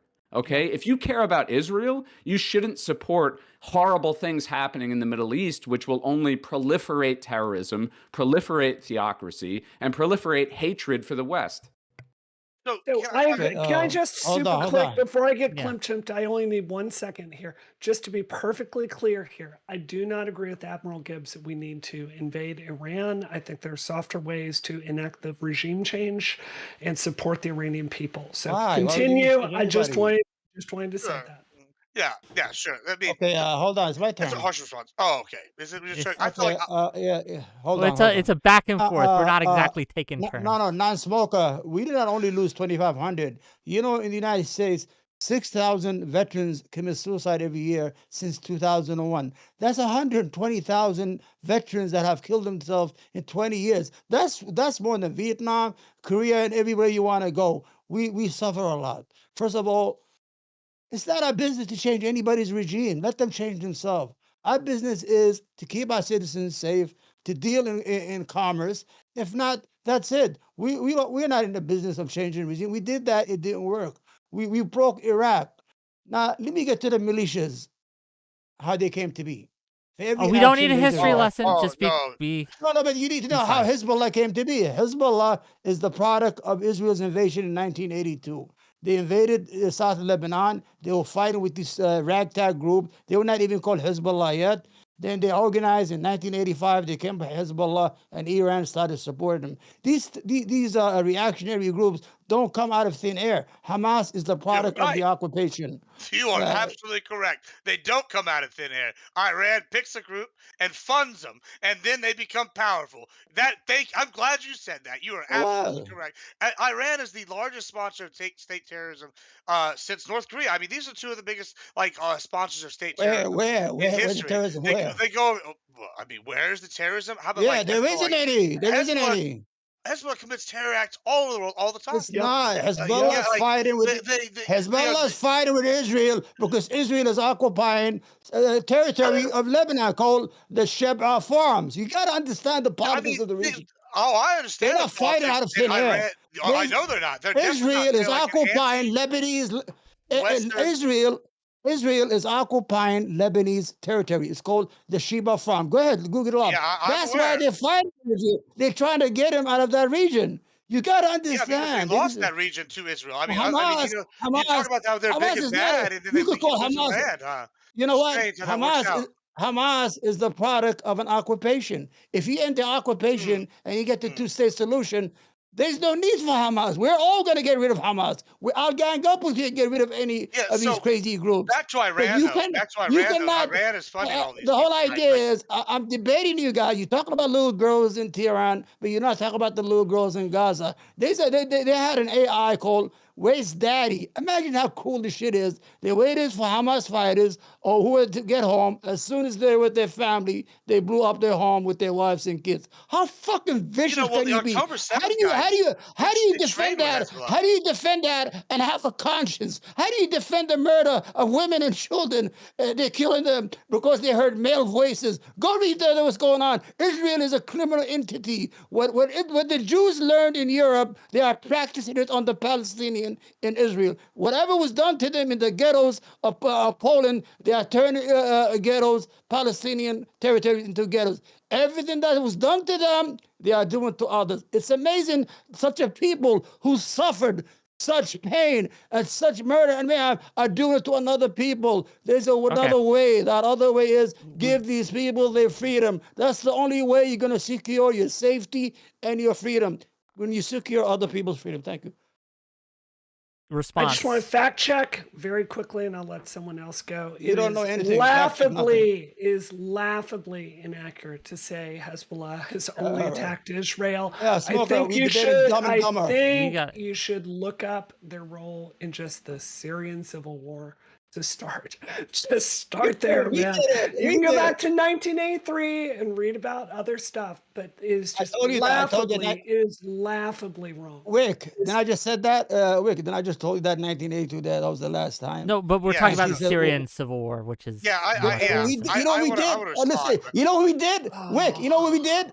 We supported all the. You know what we're gonna do? ISIS. We're gonna have some more people to talk. That's what we're gonna do. America, we're gonna expand the conversation, and we're gonna get back to Iran. Let's talk about Israel's We supported response. ISIS in the Syrian Iraq war. The United States was Omar? giving weapons to ISIS. Go ahead. We're gonna be talking about Israel's response. Should they Israel should respond? not And respond. if they should, how should they? So you think no Should no not response at respond. all. You know why? They should do nothing. Because They got hundreds of drones shot at them, hundreds of nobody was ballistic hurt. missiles. Hold on. Nobody was hurt. They shot all of them. 99. Hold on. But I want to You give the gotta mic to the understand. other Just- team. I'm just a 1 minute. moderator, Give me 1 dude, but minute. I'm trying to get trying to get people to talk other than you because you've been talking for the last 12 minutes. Please. Just 1 minute. 1 minute. Jesus. 1 minute. Just 1 minute. You Just told me 1 that minute. you should. Enough. Israel is Enough. It's not good for. Be a Okay, man, go ahead. Wick. Enough. Mute him. Enough. Okay. Dumb and Anyone dumb else? and dumber. Anyone else? Don Smoker. Go ahead. Woo. I'm good. Gibbs. Yeah, I have things I would like to say. So Specifically about the Israel response. Iran. That's what we're the the Israel response to Iran. Yes. Yeah, go I ahead. think I think Israel's well within their rights. This is definitely even if they didn't have anybody attacked, this is basically like a testing grounds for Iran, right? They're going to use this to like make their missiles better. They're using it to test Israeli responses, where these like sites are at, seeing what kind of weaponry this new David sling and arrow system are. This is just a weapons test for them, right? Basically, and they've got a lot of data. Exactly. So Israel needs to turn right around and punch them in the mouth, like one way or the other. Now, I don't like. I've said earlier that I think we need to remove Iran as a power and invade. Now, as for like what's next, I mean specifically like a more direct like intervention. It needs to be like direct, and it needs to be way higher escalation. Like they need to go Can in you there. give me an example of what you mean? Yeah, so I would say something like, okay, well, It's fools. you have Uh, the world is like hurting on oil, so maybe not this. Is usually I would say take out the oil, but since the world's really hurting and I don't want to pay more at the gas pump, I'm going to say something along the lines of take out the fields where the drones were launched from, because I'm sure we know exactly which fields they were at. Maybe take out some drone factories in Iran, and then if any leadership are dumb enough to get in their cars that day, hit the leadership as well, and then see what they think about that. And then Iran can be like, we'd be like, okay, well maybe we shouldn't send more Okay. missiles So at a do sovereign nation. you agree with Brianna, you've made it Yes. clear that you don't think the U.S. should invade Iraq or Iran, and this I'm sorry, that you don't think that the U.S. should directly invade Iran, etc. That's correct. What do you feel about Israel making the types of strikes which Gibbs alluded to, such as striking the drone factories, Yeah. striking at Iranian leaderships in response to this? Is that something you would generally advocate for, advocate against? Would you go about it differently? What are your thoughts on this? And then I want to hear non-smokers after that, and then we'll get to Omar. Right. So let me just kind of give a 30,000 foot view. And Admiral, maybe you can agree with me if I'm thinking about this. So I, like you, think Iran is a really, really bad country, and I really, really want regime change there. If I'm thinking, though, about national security and what the really big global threats are to the United States right now, there's nothing I am worried about more than us getting into, frankly, a hot war with China over Taiwan. I think there's a 1 in 3 chance that's going to happen in the next 3 years. So I think this is a time to be really conservative with our military, because we will need all the strength we can muster if China does decide to annex Taiwan, something I really hope people are paying attention to. As far as Israeli reprisal, Wick, I'm not a military person. I want something that will let everyone save face and will still lead to geostability here. I want Israel to finish the job, wrap this war up. We need to get to the business of rebuilding Gaza and getting all those 1.4 million displaced Palestinians, start building them homes again. Over half of them have been destroyed. So I want whatever policy is going to get us there fastest. Does that make sense to you? I mean, yes. But at the same time, it's like I want all the good things and none of the bad things. Sure, right? But Sure. it doesn't really help us out. But it's Yeah, fair. Yeah, it's fair to I hear what say- you're saying. I Yeah. can't. I am not an expert on this issue fair, enough to yeah. know if striking that. drone factories is going to trigger Iran into another response, and then we're going to have another cycle of Well, violence. I Right? actually want to add one thing to what you said, Please, and please. this is kind of my thinking with this. This is maybe why I'm taking a little bit of a harsher response with Israel than I think and it's specifically with Iran, right? Is because you mentioned Taiwan, and what's the big reason that we want to keep Taiwan is the semiconductors and Chips. chips, Yeah. right? Well, you know who the other biggest producer of semiconductors and chips is? Israel. Israel. Israel's Yeah. like so if like these are two like big links economically right here. So Mhm. like I personally I'd rather let Israel handle their own shit and then we not have to, and Israel would be willing to if we gave them like tangent support, I think, as opposed to like us coming in here and trying to play mediator. I think if Israel like, goes in there and punches some people in the mouth, I think maybe we don't have to get involved and go to Iran. But if they don't do enough or we hand tie them and let this thing fester, then I think eventually we are going to have to deal with Iran in some capacity. It would be better for us to go in sooner rather than later. It's kind of my take because, like you said, that China. Like, do we really want to fight China and Iran at the same time? No, not particularly. But like, we definitely need the chips from both of So- them. And if Iran takes out the chips, then we got a problem. Two things. $2 from Slong and Stew to say I have more. Thank you for the 5 gifted memberships to YouTube. Really appreciate you. And he says for $2 more, if I have more, if Wick says no more Gish Gallops. No more Gish Gallops, gang. And we're going to try to keep it an open conversation, a flowing conversation. Can I ask Gibbs a It's a kind smoker. of Yeah, friendly you can talk question? later. Can I Smoker, ask not him a smoker. friendly question? He's next. It's an open conversation. Let Wu ask her question, and then we'll get So- to non-smoker and give so him all the if time you- in the world. Go ahead. Yeah, because I want to hear from non-smoker too. But Gibbs, if you could go back in time and have America redo the Afghanistan war the way that we know that turned out now, wouldn't you be more in favor of us having used softer power, like sent in, special forces to the mountains of Tora Bora immediately after 9/11? Like been more aggressive, but been more judicious than sending in like a giant military force? It just feels like there are other tools that we can use to get the Even far policy away. Bring outcomes it that we back. Bring it back want. to Israel. So with Afghanistan, I'm of two opinions, right? I Sure. actually Just one quickly and concisely, yeah, because I do one want to. opinion, I would probably agree with that. I do think we were out for blood, so like the U.S. wanted to invade somebody. Like that was after, Mhm. if I remember 9/11, everybody wanted to kill somebody. That was the thing. We needed an enemy, and so I think that it's this maybe the second one's gonna be so one. I think yeah, that could have maybe worked if we weren't out for blood. Like hindsight, I think that would have been the best option.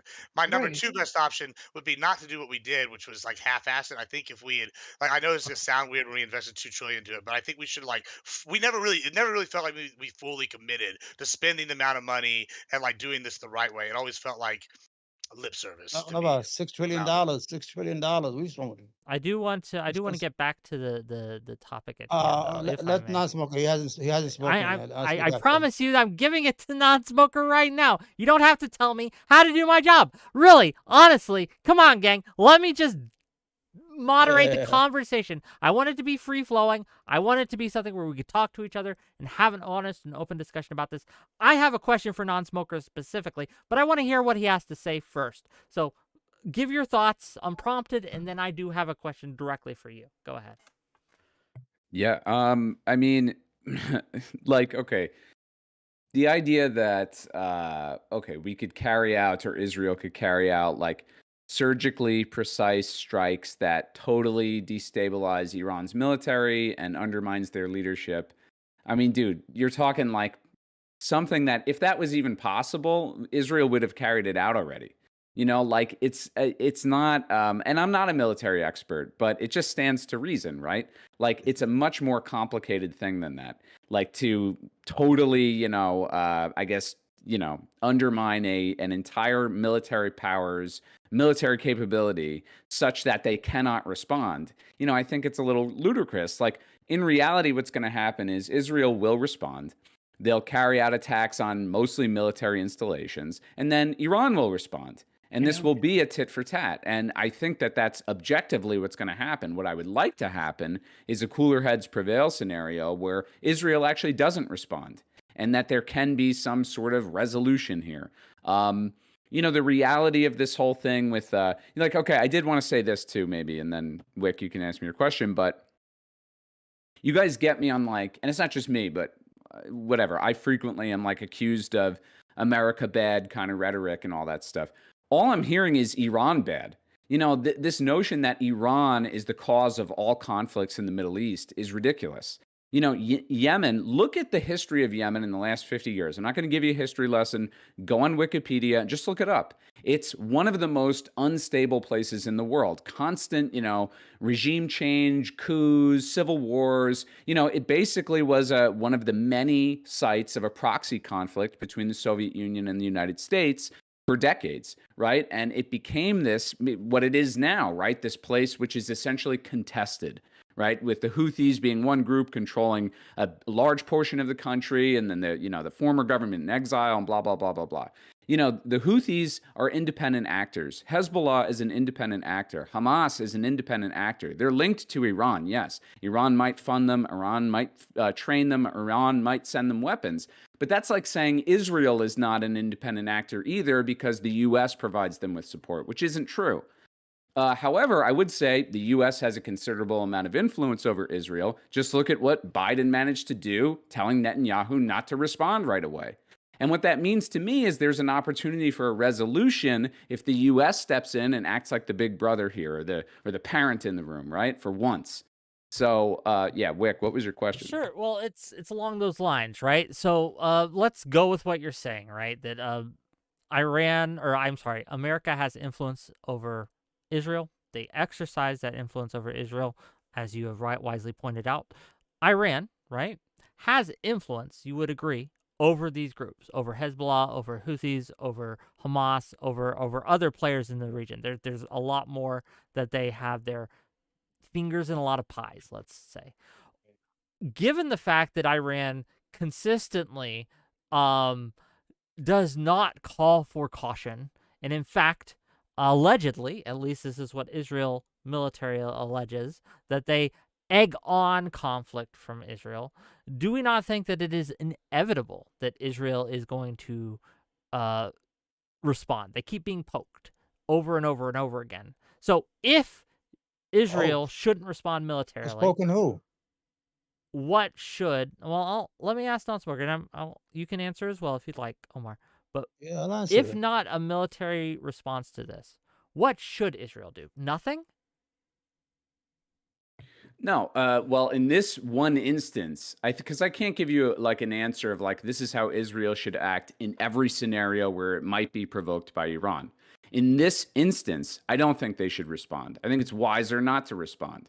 But in terms of provocation here, and I assume what you're alluding to is like Iran's support of the Houthis and Hezbollah, right? Well, not That only being supports them, but also calls upon them to do strikes, not just against Israeli targets, but also they've struck American targets in the region, right? They've killed American servicemen in various bases. They've injured them, etc. Like this is something that happens all the time. It's a constant thing almost. Go ahead. Sure, but I don't think Hezbollah or any of these other proxy groups only carry out strikes simply at the behest of Iran. I think that they have their own agenda in the region. So the two things are not. They're. I think these groups. We talked about this in that debate with Destiny. These groups have, I think, more than anything else, the desire for like a recognition, right? They want to be recognized as like a negotiator in the region with some influence and power, and they do that through military force, just like any power would, right? But how does Israel deal with Iran is essentially the question, right? I think in this one instance, don't respond to hostility, but I also think diplomacy is possible, right? I hope we haven't forgotten that. Diplomacy is possible between states of all kinds. I mean, we've seen, in the fucking 70s, communist China and the United States reached a diplomatic resolution, and China opened itself up to foreign investment. And look at the world now. I'm not saying it's a perfect relationship, but compared to before, I mean, pretty fucking significant difference. I think a lot of things are possible, and I happen to think the U.S. has a major role in that. That's why, again, I'm no Biden guy, right? And I'm not an Obama guy either, but at least those administrations were open to the notion of like, hey, we could establish some sort of agreement or deal with the Iranian government to ease tensions between the two. Iran has needs. They're not just a mindlessly aggressive state. Right. And even though, yes, they are a theocracy, I don't think their foreign policy is premised on that. Their foreign policy is premised on their interests. Right. They care about things that other countries care about, economics, political, stabilizing their political system, domestically, blah, blah, blah, blah, blah. So I think there's definitely hope for a diplomatic resolution between Israel and Iran, the U.S. and Iran. What would fucking totally annihilate any possibility for that is an all-out conflict. Everybody Omar. frozen on me. Do you guys freeze? No, we're not frozen. Can you hear us? I hear everything. I see non-smoker frozen on my screen. Okay. What I was going to tell you. Remember when we were kids? We used to say even Steven. Remember when we hit each other? We said even Steven. Then everybody walks away. I'm familiar Right or with wrong? the concept. Remember yes. Well, this is what it is. What we have right now. We have right now even Steven. The Israel did more damage. They killed very, very high officials in the Iranian military when they blew up the embassy. Now the whole idea is that Netanyahu wants a wider regional war because he wants to use America as a proxy. This is the problem. Israel is not the hold on. Relax. Israel is not the proxy. America is the proxy right now. He wants to involve the United States. Let's say he attacks Iran. Iran has better weapons. Those were just test weapons, like Gibbs said before. He said something right, just to test out their radar system, which was right 100%. So, what's next?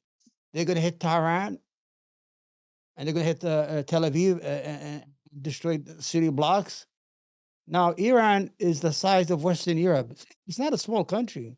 It's about 90 million people. I mean, Europe, Western Europe, with Germany, all those, it's the same size in geography. Now, the United States should tell Israel to cut it out. Okay. Because we know we're gonna end up So you think doing the Israel dirty work. should, or I'm sorry, you think America, the U.S. should Even Steven, it's even Steven right involve? now. We You should should concentrate. just to be clear. Yeah, You think America should tell Israel, "Hey, don't respond to this militarily. Back cut it off. out. Yeah, Let it yeah. Let it It's be." not in our interests. Okay. It's not even in Israel's interest right now to open a wider war Why? because they have Well, not even.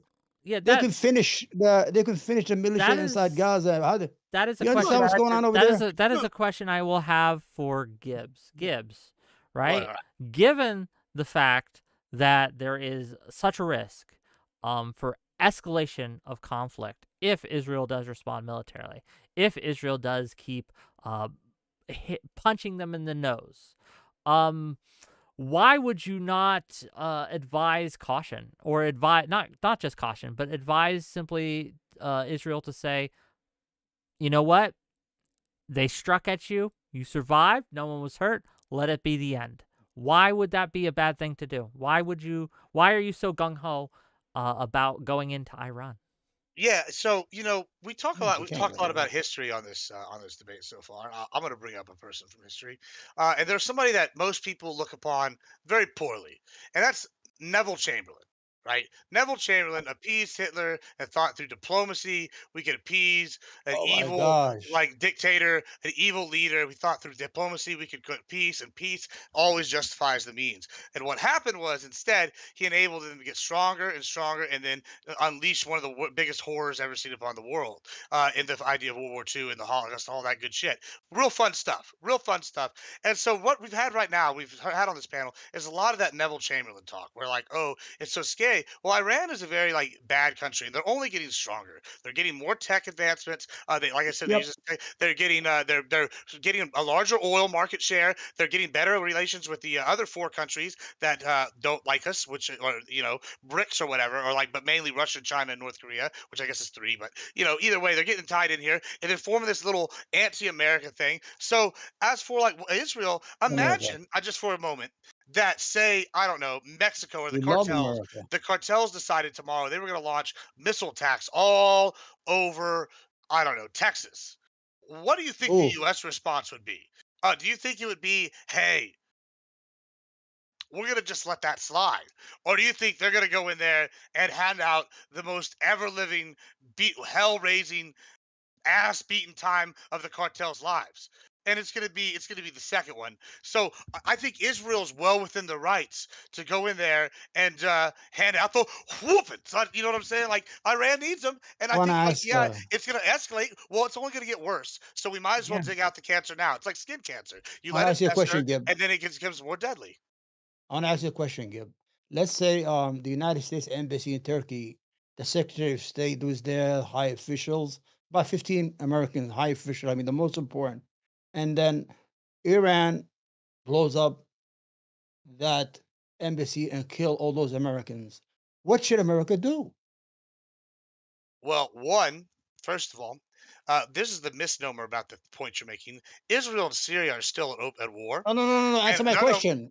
I am Answer going my to answer question. your question. Here's What the should misnomer. America do? Well, I'm about to tell you. I'm There's going to about tell you how. 15 Well, American listen, dead. American dead in the hold on. embassy. Let me Okay. answer your question. So I'm answering it with this fact. So Israel and Syria are at war, and Iran is an enemy actor, according to them. So these are two states they don't recognize diplomatic relationships with. So they're well within their rights to strike there. Now, if Iran attacked all those officials in the U.S. Hold on. unprovoked in a country Gibbs, that they're not at war with, do you think that embassies are a valid target in war? I think if you are at war, okay. So generally, what happens in a war is the warring countries withdraw their embassies. So yes, I would say that diplomatic places are fair targets. So And if you if we look at went to military war doctrine, with China, you think it would be okay and acceptable to to bomb storm their their embassy? embassy, I mean, to take their embassy over, possibly. Yeah, I think To that bomb if we it long specifically, to strike it with a Wow, drone. wow. one, this wasn't their embassy. This was like a diplomatic consulate, or maybe not even a Doesn't matter. consulate. Just answer the question. Secondly, I think that that you should within international law. I don't know exactly the rules in that, but most of the time they pull out. If as long as we let them leave, and if we still think people are operating out of it, at that point, sure, I Can think I that ask See, can I ask a clarifying question on this? Because maybe someone knows the answer to this. I was in good faith trying to find the answer to this yeah, before the show and couldn't. Are we really sure it was a consulate? Because I was seeing some stuff that was saying it was a legitimate military target, and then I was seeing some stuff, obviously, like credible sources, saying it was CNN. Do we know? Like, we do know that I believe 5 high-level commanders were there, which I mean I don't know offhand the rules of war, but that seems like that turns it into a legitimate military target. Are we really sure that this was like striking an embassy out of nowhere? The whole world is an embassy. Yeah, I'm asking the adults. It was a consulate. Yeah. So With we sure. Hold on, one at a time. Hold on, one at a time. Like, you ask a question, and then everyone decides to answer. It's a good question. I do want to give everyone a chance to answer. I want to hear from non-smoker, then I want to hear from Omar. Go ahead. It was a consulate. I mean, the reason that you would argue, okay, whether or not you want to argue legitimate military I'm not target. arguing. I legitimately don't know. I could not find That's an fine. answer for this. All I want to say is the reason it would be grounds for Iranian retaliation is because they killed high-ranking Iranian military personnel who were not directly involved in this conflict with Israel at the time. At least not in a sense that it warranted them being killed out of nowhere. That would be Iran's position on the matter. And so Iran would be responding to that, not necessarily that it's like a war crime where they kill, just like innocent staffers or whatever. Sure. I mean, it seems to me that, from my point of view, which you may disagree with, Iran has been sponsoring so much terrorism in this region that's been aimed at Israel. You've got, obviously, Hezbollah has been launching rockets into Israel for a long, long time. You've got the Houthis. Obviously, you've got Hamas. I think Iranian commanders are a legitimate military target. I think the question is if you want to escalate something when Israel is already in 10 million tons of shit over this war, that's like a tactical question. But as a moral question, I don't have an issue with there them is doing them. There is a moral question, though. Yes, military commanders are legitimate targets in times of war. But if you are in an embassy or a consulate or another like diplomatic, so for example, if if Russian assassins came in and killed one of the Ukrainian leaders who were in just in a UN meeting, right? Like they're all in the UN, they're all in a meeting there, and so Russia goes in and just guns down the Ukrainian leaders, or vice versa, right? The Ukrainian leaders send in, and suddenly they just tag and take out Russian leaders, right? Military personnel who happen to be in the UN. Do we feel that's valid? And my gut says, my instinct says, no. It would lead to really bad outcomes. Go ahead. Do you think, just to clarify your point, though, do you think that ambassadors could never be a legitimate target?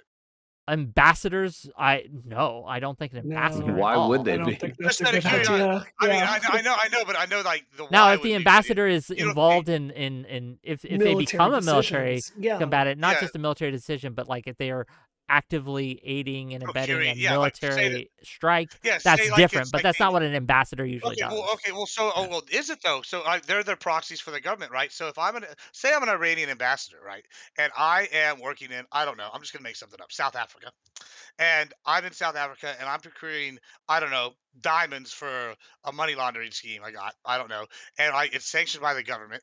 Who would be negotiating that? Probably the Iranian ambassador, right? So say he gets in his car and he's driving to go to a meeting. Would that car be a likely target? In my opinion, I would say yes, right? So it'd be for you're stopping them whatever outside. I mean, absolutely. I mean, you're gonna sit here and let people make deals to gibberish. make it worse for you. That's Dude, I feel like you think like governments are like the mob or something. Like I mean, governments are basically. I mean, they basically are the mob. I don't know what you think. They're not supposed to be. They're supposed to be held to a higher standard. Well, I mean, that's funny because they sure don't hold themselves to a higher standard a lot of times. I agree, but the idea is you have a goal that they're of a higher standard than like a criminal organization, and that's premised on mutual respect between states. Listen, just to be clear, that's what I'm trying to deal with. Just to be clear, I know that there's like this idealist idea. So my point is, if ambassadors are, I think, dude, none of this is fact. The ambassadors. Hypothetical. Okay, I'm just gonna be clear. I'm gonna set this out right. Like ambassadors are just not a military target. They're not a valid target for Period. war. You don't think there's No, any The scenario? only It thing, doesn't- well, there isn't only if they are actively involved in no. combat, then they become What if they're a so, like, military if they're target. what if they're meeting like in enemy If they're just leadership? doing ambassador work, that does not So again that if does they're not make not, them a military target. so if You it's know like why? a You know general why meeting you with an can't? You ambassador, know why? Because you don't you think need that's to have like a some. target then? Because you need to have communication during war. No, it's not all war. There's communications all the time. So you need to trust these places to have negotiation. You just can't kill everybody. Yes, if they're carrying out a terrorist attack or they're using their embassy to do dirty stuff, then you can get rid of them or kill them after that. But you cannot attack other countries' consulate because that's why it's called These are two sovereign. countries they're at war with, though. These are legitimate, like Man, it both doesn't countries they matter know because they're at war with. believe it or So not, it's not like there's like, all right, why should they have special rules for like these special buildings with two countries they're already at war with? That doesn't make yeah, but any sense. I'm gonna tell you why, because there's Wait, always back channels. No, no, war. what? There's That makes Hold people on, no with guns. sense. Hold on, Omar, there's stop. people Let with me deal with guns. this. Omar, I No, yeah, stop. let's Let yes. me deal yeah, with this. deal with that. So There's a reason we don't allow even other countries medical buildings or facilities to be attacked. There are certain things that are just off sure, limits, Well, even when you're at war with Israel another doesn't country. follow And that. one okay, of but those these are two things, countries they're at and war one of with. those things, even if you're at war, even if we went to war with Russia, went to war with China, went to war with Iran, we should not and do not target ambassadors, diplomats, and other That's a terrible such argument, and I'm gonna people. tell you why. Can So I add to that? It also hold on, that's a achieves terrible nothing. argument. That's a terrible argument. If you Dude, have it also achieves nothing. so why wouldn't every time the militaries of the two countries want to Bro, like you leave, just want get a people to coup? die. No, It's I like a just want you weird to have fixation like you have. no, hold on, just let me finish. Why would two generals of two different like countries that are both at war with say Israel not always for every single situation meet at an embassy then to plan all their strikes? That's the dumbest shit I've ever heard. Then they could never strike within it. Like they would just literally have the Ayatollah hiding out of like the Not a Syrian war. embassy. They're not a Because war that anyway. Like that becomes doesn't make Iran that is makes it a not a military war. target. Hold on, that's so the that's question. what it makes Hold it a on, military stop. target. I'm answering the question. That's the question with the not the Israeli. I'm sorry, the Iranian consulate. The question is, were they planning and operating military operations out of that building? Because if they were, it loses its protected status. I don't know off the top of my. I don't know. Yeah, I just we don't don't know. know. Yeah. If they were, it becomes a valid military target. If they were Yeah, not, but and they were Wick, simply meeting with their ambassadors or whatever, then they were obviously not a valid military target. I don't know that. Wick, Either Wick, way, well, go ahead. every Wait. embassy, like the United States, we have an embassy in Moscow. We have a military attached. We have a CIA office in there. We're spying through our embassy. They do all that stuff. I mean, you know how many people? Do you think are all diplomats? Do you think all the Russians in Washington are all really real diplomats? Do you think all the Americans in the Russian embassy in Moscow are they're CIA officers, they're military officers, That they're doesn't help spying your on that case. country? It does help. What I'm saying, it does That would happen. make You them more cannot legit to be because targets. it doesn't matter. You cannot target another nation's sovereign embassy. You need embassies because there's always back channel negotiation. Because guns do not solve everything. Political solutions They accomplish don't what back channel guns those cannot. embassies. They back channel like third party countries. That's Yeah, what but they That's happens. right. still. That's Yeah. right. That's they don't. They're not sitting here back channeling in the Syrian embassy Yeah, but or it's in impossible Iran to or the Iranian embassy in to Syria. establish That's grounds for total bullshit. negotiation if you're This is killing cope. ambassadors, dude. This is total cope. This is total No, cope. it's And not like, Well, cope. like You Assange, have not like a living Assange, bizarre reality. fixation on war No, where you think it's I have just a kill as bizarre many people fixation from the on the other side as reality. possible. I mean, listen. oh, it's What not you're that. He just listen. doesn't know. I'm not having a Can fixation. I respond to I'm what living. Brianna said? This guy is really Sure. fucking stupid, dude. Everything he Yeah. You says gotta like Okay. comes to stop. Okay, conversations I about mean, the hold listen. wrong on, thing. Like, hold on. hold I want to on, respond hold to on. that. Lance One Stop, Walker. stop. Gibbs, stop. Omar, stop. Non-smoker, Oh you're no, actually been pretty good. Non-smoker, you had something to say. I'm gonna give you the mic. You had something in response to Brianna Wu. Go for it. Yeah, I actually agree with Brianna in a sense that attacking these generals, let's not look at it like a moral question, right? Like, I'm not even going to go there. I don't know to what extent they were involved in the conflict.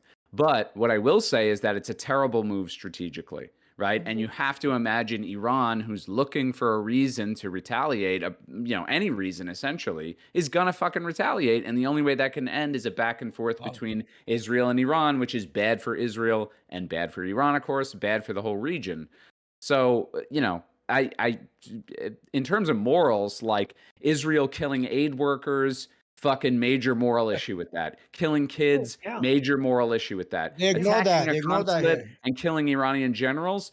Okay, maybe an ambiguous or questionable moral issue with that, but more importantly, terrible strategic position Israel's in now. Palestinians are not humans to them. They're not humans to Birana Can and I Gabe. respond to that, Wick? They're not human beings.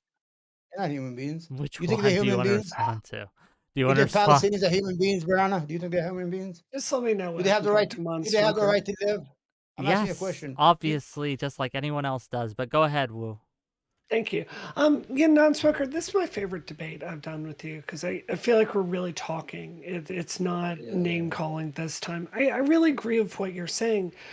I think one of the things that was really that I've really spent a lot of time doing since October 7th was understanding the history of Israel and why there's this pattern of them just responding with overwhelming force when they are attacked, right? And I think the Israeli view would be that they've taken from history is like if you look at how they got to peace with Egypt, they did it by getting in a war, destroying the other side militarily, giving back some land, and then the United States got in there. We helped negotiate peace, and now they've actually been allies for a long time in shooting down these drones. Egypt was a major part of that, as was Jordan, Jordan who and is Saudi not Arabia. Egypt didn't do even, nothing. who has barely even been reported. Where I think I really agree with you, and this is my criticism of Israel, is it feels like they've possibly overlearned that lesson and they are picking choices in prosecuting this war that are so aggressive that they threaten to destabilize things and make Israeli civilians even more unsafe. So I don't really want to sit here and second guess these generals. But at the same time, I think this is it's a really good example of an action. You have to admit it led to a lot of instability. Iran firing missiles and drones, 300 missiles and drones directly attacking Israel for the first time in history. That is a historic escalation. And I think this is part of this argument why Netanyahu has to go.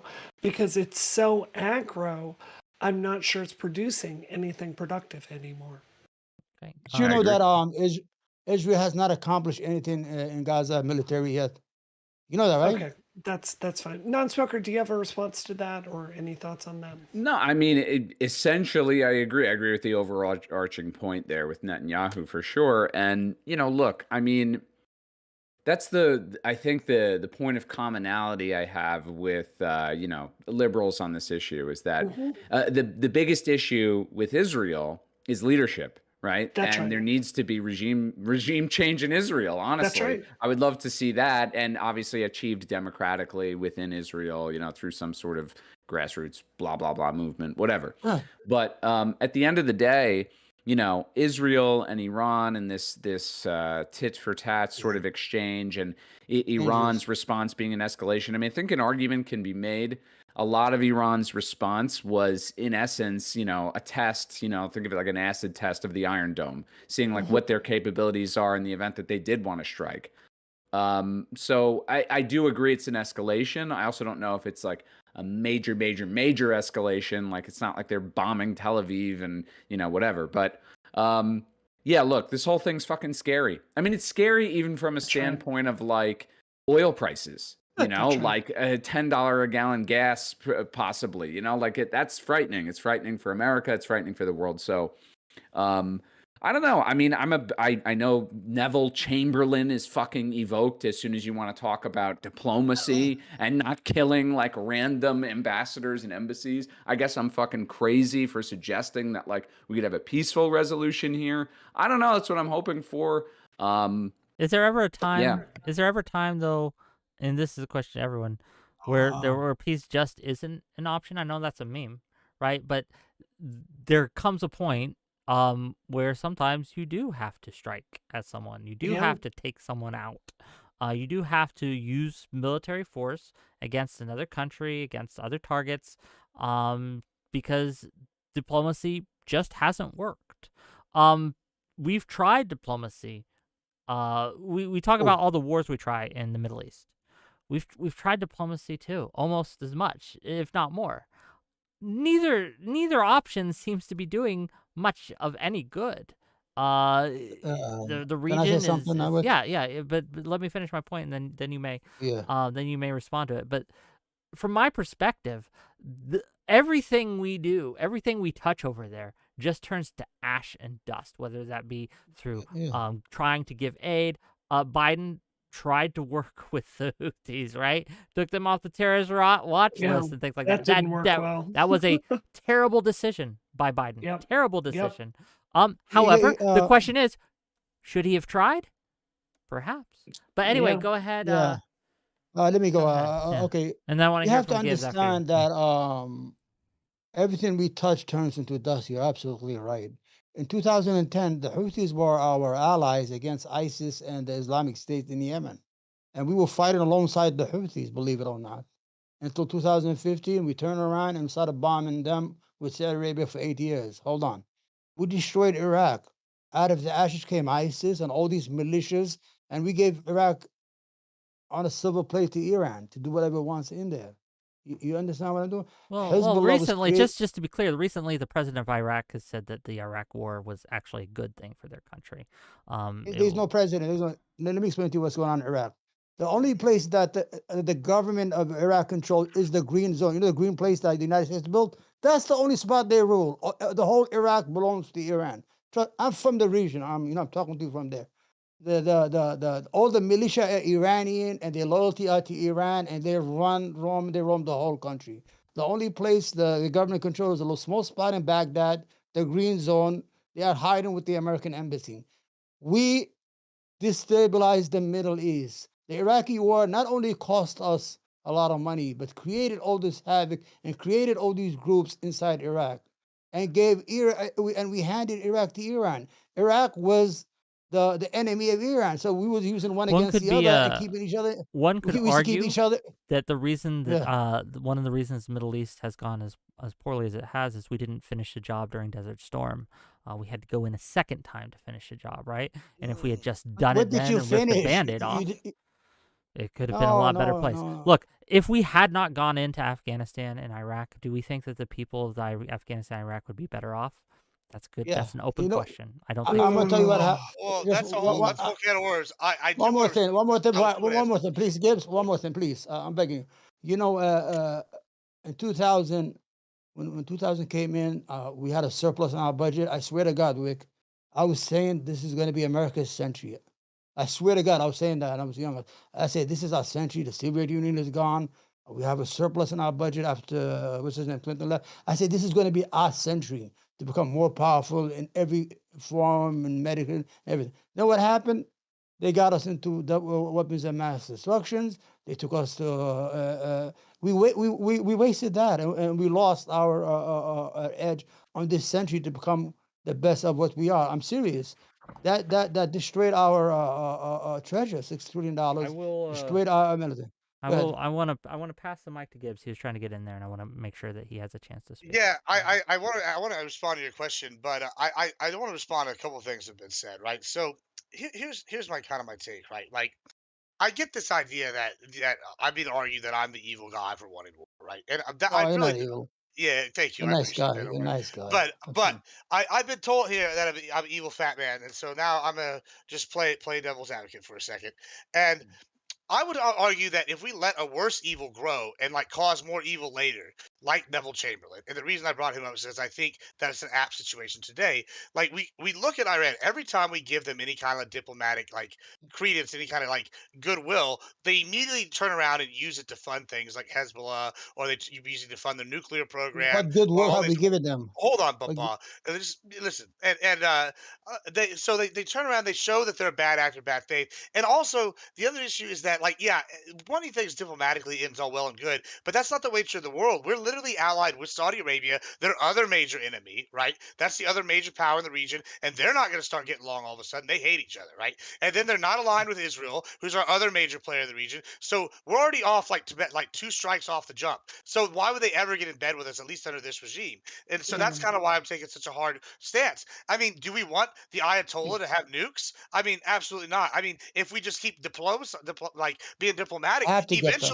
eventually they're going to get them, right? And They have so to. is it better to go in there now and remove them, or after they can start nuking people and causing real mass casualties that are way higher than 2,500? Like that, like what's more evil? Like to sit here and let the cancer rot in somebody, or dig in there and cut them and do something that hurts and take them out before it becomes a major problem? Now, as far as Afghanistan, once again, my opinion on Afghanistan is I don't know. It's a mixed bag.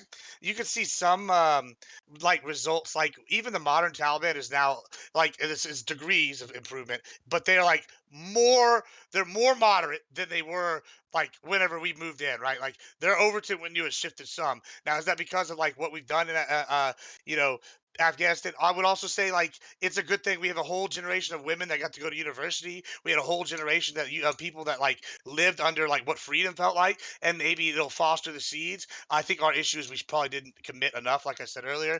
But as for better, I don't know. It seems they didn't really want to fight for what they got. So they at least have more infrastructure than they did before. So I guess yeah, better by Okay, some Wick. metrics. Actually, can I say something Wick. here?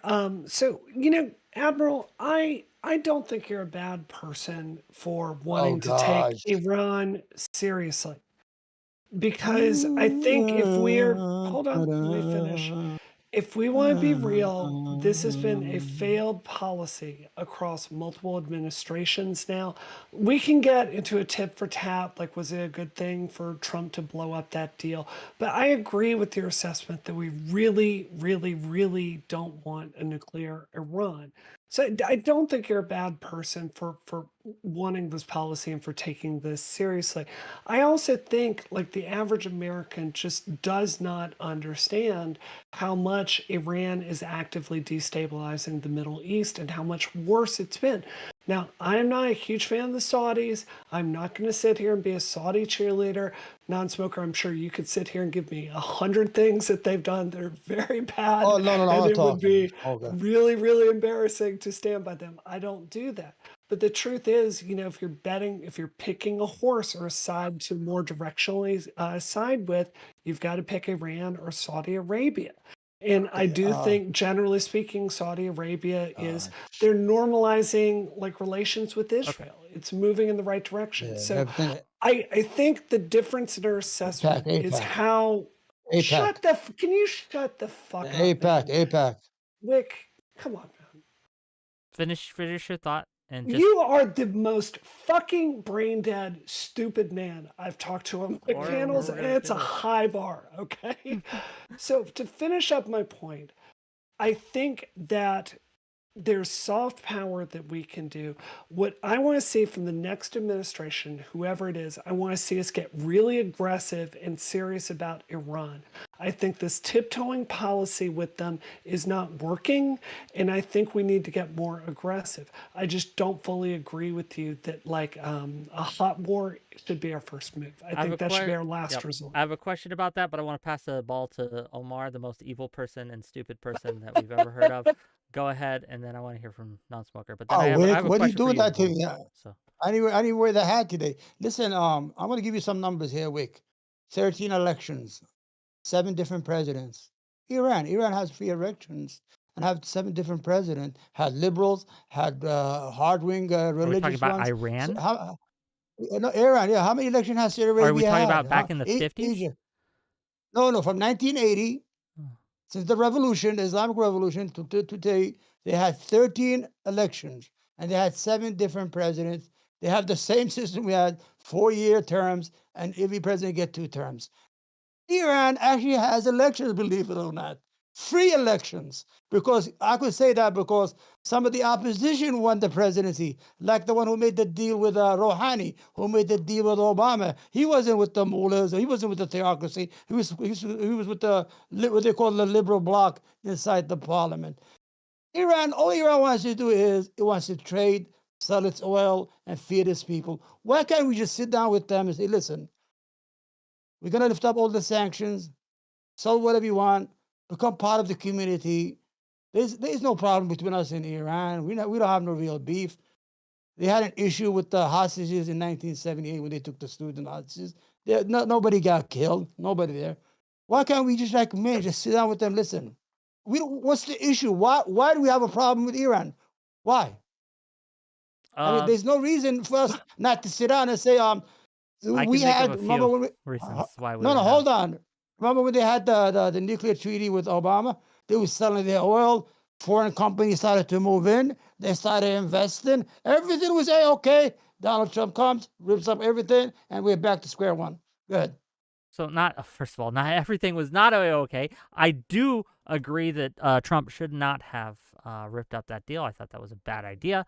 I thought Trump getting out of that was terrible for the region and for us. However, there are plenty of reasons where we have issues with the regime of Iran. I want to make a very big difference between my criticisms of Iran's regime and Iranian people. The Iranian people themselves would like the Iran regime gone. I don't know if you followed the news for the last few years, but just a couple of years ago, they had the huge protests where women and others were I agree with you, protesting a Wick. lot You're of right. the morality police and things like that, and just the brutal response of the Iranian regime to their own people was just that in and of itself is enough to be like, okay, this is not something we can tolerate or condone. Now, Saudi Arabia does much of the same thing. They're not as bad, but they're still bad in a lot of different ways. They're not our friend. Let's say that. And I guess to question to you, Brianna, because you mentioned picking the lesser of two evils. Something I've heard said by people like No Opinion and others. Why do we have to pick anyone at all? Why not just divest from the region entirely? Why? Because the United States is stronger when we have a say in global affairs. I don't want a. Can you shut the fuck up when I am talking? Do you understand what I'm saying, Omar? Shut the fuck up. I agreed with you, So idiot. the I said you're reason right. Okay, enough, I- enough, gang. No, I agree with her. I agreed. understand, said, but you gotta. We'll mute you until I'm done. Thank you. Until So I'm look done. Please answer the question, and then we'll go. We can't have these constant little back and forths. Go ahead. It's so childish. I think that's a really good question. My philosophy is the United States is stronger when we engage with countries on the world stage. I'm very happy that the importance of the Middle East as far as giving us oil is diminishing, and that our national security interests for being in that region are lessening. But I think Admiral was very smart to point out that Israel is a major producer of semiconductor technology and cybersecurity technology. So I do think our interests are there. I want us engaged in this. I also want to take the lessons of the Iraq War and the Afghanistan War and not run into every situation with a gun. You know, Thoughts I have from a quiz for you. just real Wick, quick, I have man. I want to hear from non-smoker for a moment, please, and then we'll get back to you. I promise you, okay? Just one word. I was going to say one word only. Not. You know what the word Iran means? The land of the Aryans. They're white. They are cousins of the Europeans. They could be purple for all I care. The color of their skin doesn't matter to me. Why would it? No, what I'm telling you is that they have more in common with Western society than actually Middle East. I don't know, but that would pop up. They do. That Man bird means the land of the Aryans. Look it up. That dog don't hunt. Look it up. Look it up. Look it up. Okay, non-smoker. That's a good. First of all, do you think that we should divest from the region? I guess, is that a position you hold? And if not, how should the U.S. go forward in the Middle East, not just with Israel and Iran, but with Saudi Arabia, Yemen, etc.? What do you think? I mean, divest from the region. Well, ideally, we don't have to take sides militarily anywhere, right? But the reality of the Middle East is this is a crucially important region. Oil, right? That at the end of the day, that's what all of this is kind of boils down to for us anyway. And it's a crucially important resource. That's why we're close with Saudi Arabia to begin with. This thing called the petrodollar sort of established that relationship. And that's so important, and it's such a powerful example that, yes, Saudi Arabia, I believe, is a gesture of good faith to us more than anything, is considering recognizing Israel, right? So for me, the issue that I have with the notion of divesting from the Middle East is it's just not a very realistic thing. I think we're kind of entrenched there no matter what. So my view is trying to be a mediator more than anything else. I know it was discussed before about like, well, is there a point where, there needs to be retaliation, there needs to be this or that? Ironically, I think many of these proxies feel as though that the cause for their attacks on Israel is the treatment of the Palestinians in Gaza. So yeah, sure, there's always a reason to return fire, right? And I also think conflicts are kind of unavoidable. That's why you err on the side of diplomacy, right? You take the realist approach to international relations. States have their own self-interests, kind of chaotic. There's going to be conflict, so you try to resolve everything diplomatically while with reducing damage. You don't try to establish some utopian perfect world where you're full of Yep. liberal democracies and everybody gets along great. It's not going to fucking happen. And in terms of Iran's nuclear aspirations, it's important to understand states do not have nuclear aspirations simply because they have this apocalyptic version of the world. Vision of the world or desire for like nuclear hell to rain down on everyone. States want to acquire nuclear weapons because it makes them an equal negotiator, right? Iran knows, let's say they did develop nukes. They're not just going to nuke Israel because some other country will fucking nuke Iran. So it's really a means of being recognized as an equal to Israel and every other country. That's why they want to develop them. And there's always going to be an incentive to do that, whether it's Iran or any other country with aspirations to do so, so long as nukes exist. And they exist. So I think that's just a matter of time before Iran does develop those weapons. I don't think they're going to go and use them, though. One of the one of the things Okay, that come I'd on. like to Omar, I'll let you answer first this new question. Okay, you can go first. How's that? Because the last Good. topic, we are kind of winding down. The last topic I wanted to discuss is Israel's place in the region. Given that Saudi Arabia is looking to normalize relations with Israel, and during the Iranian strike, Jordan opened its airspace and allowed U.S., U.K., and other forces to help shoot down some of the drones, right? And we see these countries surrounding Israel. Some of them are actually making inroads for peace for Israel. Do we think that, one, is this a positive development, or is this simply egging on Netanyahu and empowering him to do his work? Or, right, is this like a flash in the pan? Not a real thing. This will go away in a month or two. This is just simply noise. What do we think? Omar, you can go first, then I want to hear from everyone else. I want to make 2 points. You can hear me? First, the Abrahamic Treaty, the peace treaty between Israel and the Gulf countries, it was based on one formula: peace for protection from Iran. Now that formula is gone. The Israeli army proved incapable of fighting ground forces in Gaza, and proved that Israel is vulnerable, just like them, to Iranian weapons. That's the first one. The second thing, there is no way Israel is going to enjoy peaceful existence without solving the Palestinian issue. If the Palestinian issue is solved, you know how much commerce will be, the trade. The Jews have the funds, and the Arabs have the labor, money going from place to place. The Middle East will be beautiful. We have no issue with Jews as Jewish people. We have issue with Zionism. This is the problem people don't understand. There is no problem with it. We could coexist if they could just help us as Arabs and Muslims, solve us the Palestinian issue. Give them a small state without any army. Then we open trade like Europe. You benefit, we benefit. You have the financial know-how, and we have the labor force. We got oil. We have unlimited wealth in the Middle East. You know how much Israel could benefit, but Israel refused to. It will make peace where everybody except its neighbor. That's like me. I have a fight with But my they are neighbor, making but I'm peace making peace with us. They are trying to make peace with Saudi Arabia. No, Then no, but you got to make peace with the guy you have a problem with. It's the Palestinian. You don't have no problem with Saudi Arabia. they The made peace problem with is the Egypt. seven. Yeah, but you're not solving the wound you have. You have 7 million Palestinians inside proper Israel and outside. You have to deal with that to get rid of that problem out of the way.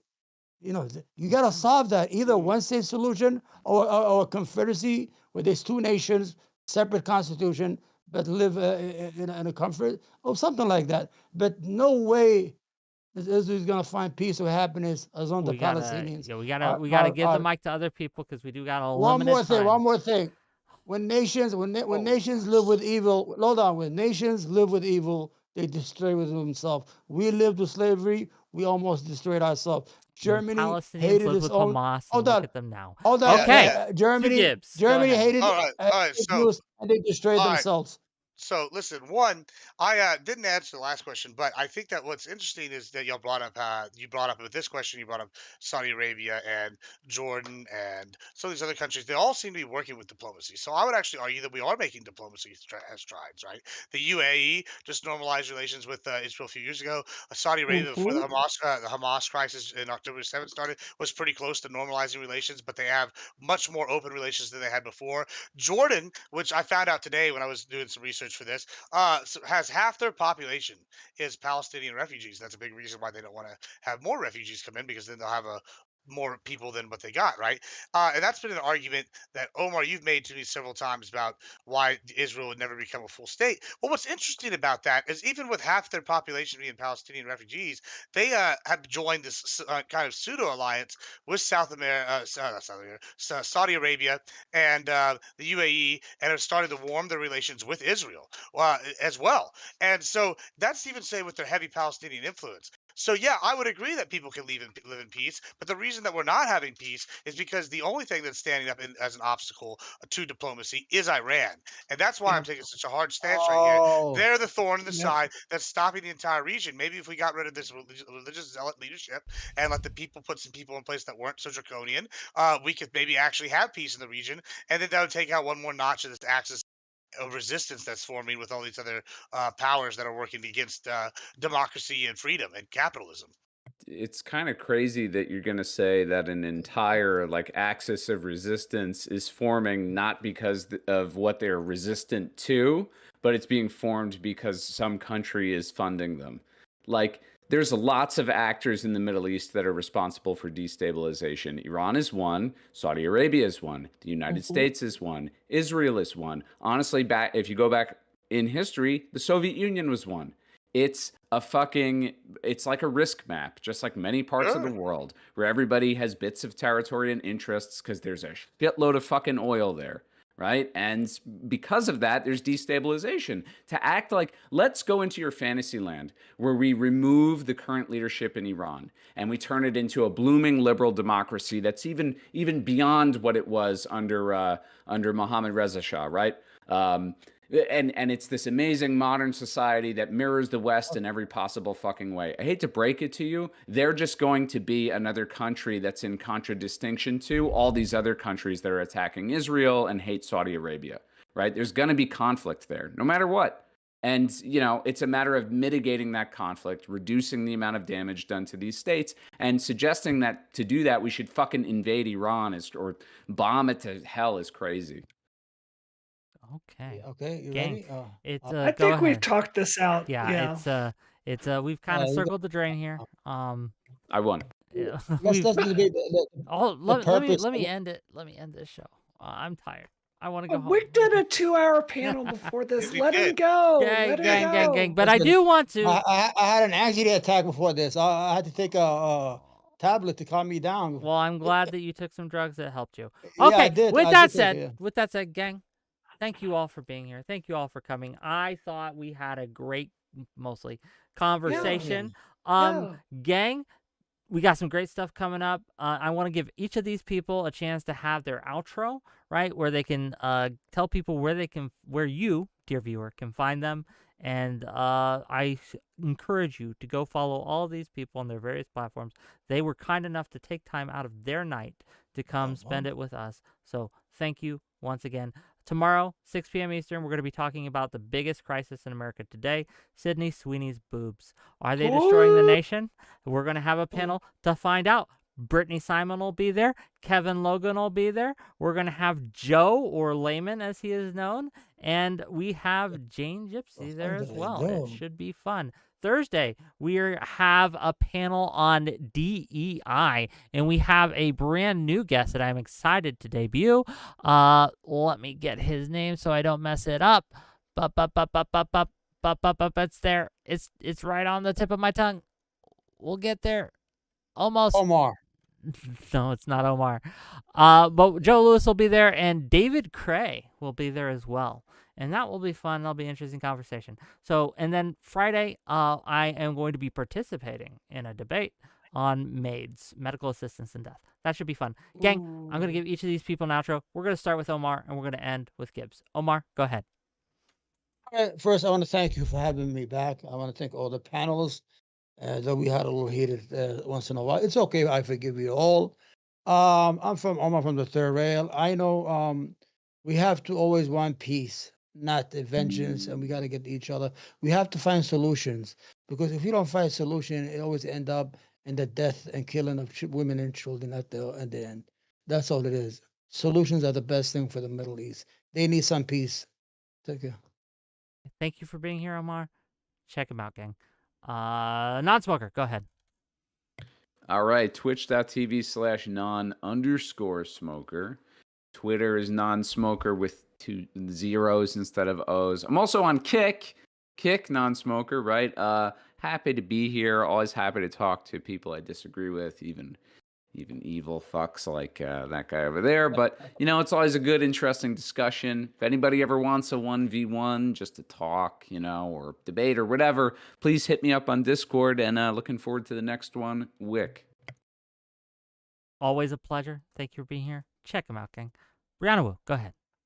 I will take you up on that, non-smoker. I would love to have a one-on-one on Israel. I think it'd be a good policy. This is one of my favorite panels I've done in a long time. It feels really good to get some of that bipartisan agreement with Admiral and non-smoker. I think the bridges between our 3 positions, I think if you put the 3 of us in charge, I think we could come to an Iran policy that would probably be better than what the Biden administration has been doing. So I've really enjoyed this. This is a fun panel. And last but certainly not least, Admiral Gibbs. Yeah, thanks, Wick, for having me. These are always fun. Yeah, and it was good to have some bipartisan shenanigans. It's rare that happens, especially here in Twitch Poll. So it's always fun when that happens, and you get unexpected allies for things. It's always a good time. As for other things, you can find me as Admiral Gibbs. I'm on everything as Admiral Gibbs, mainly Twitch though. But a little later today, after this panel, I will be changing it, doing some special IRL content, and it's going to be good because the child of Lex Luthor and Kane from the Command and Conquer series thinks I'm evil. So you can only imagine what my IRL content is going to be. So I appreciate that. So anyway, yeah, check it out. Wick, thanks for having me. Always a good time. One more thing before we go. We're right out to Admiral Gibbs, but one more thing we do go. So not this Friday, but next Friday on April the 26th, I believe is the date. We have another sponsored panel, gang, and we're going to be talking about harassment in video games. The guest list is being built, but I'm hoping to bring a very good discussion for you all. So looking forward to that. Looking forward to have you all here. But for now, we're going to raid out, and we'll see you guys tomorrow. Wait, bye-bye, everyone. Right, bye-bye. God bless everyone. Bye. God bless everyone. Yay. Hooray. Okay, we'll get Wick, there. you sound so tired, buddy. Go get some sleep. Yeah, it's I'm the only idiot. I don't know how to get out. I don't know how to get myself out of Discord. You know what? None of us know how.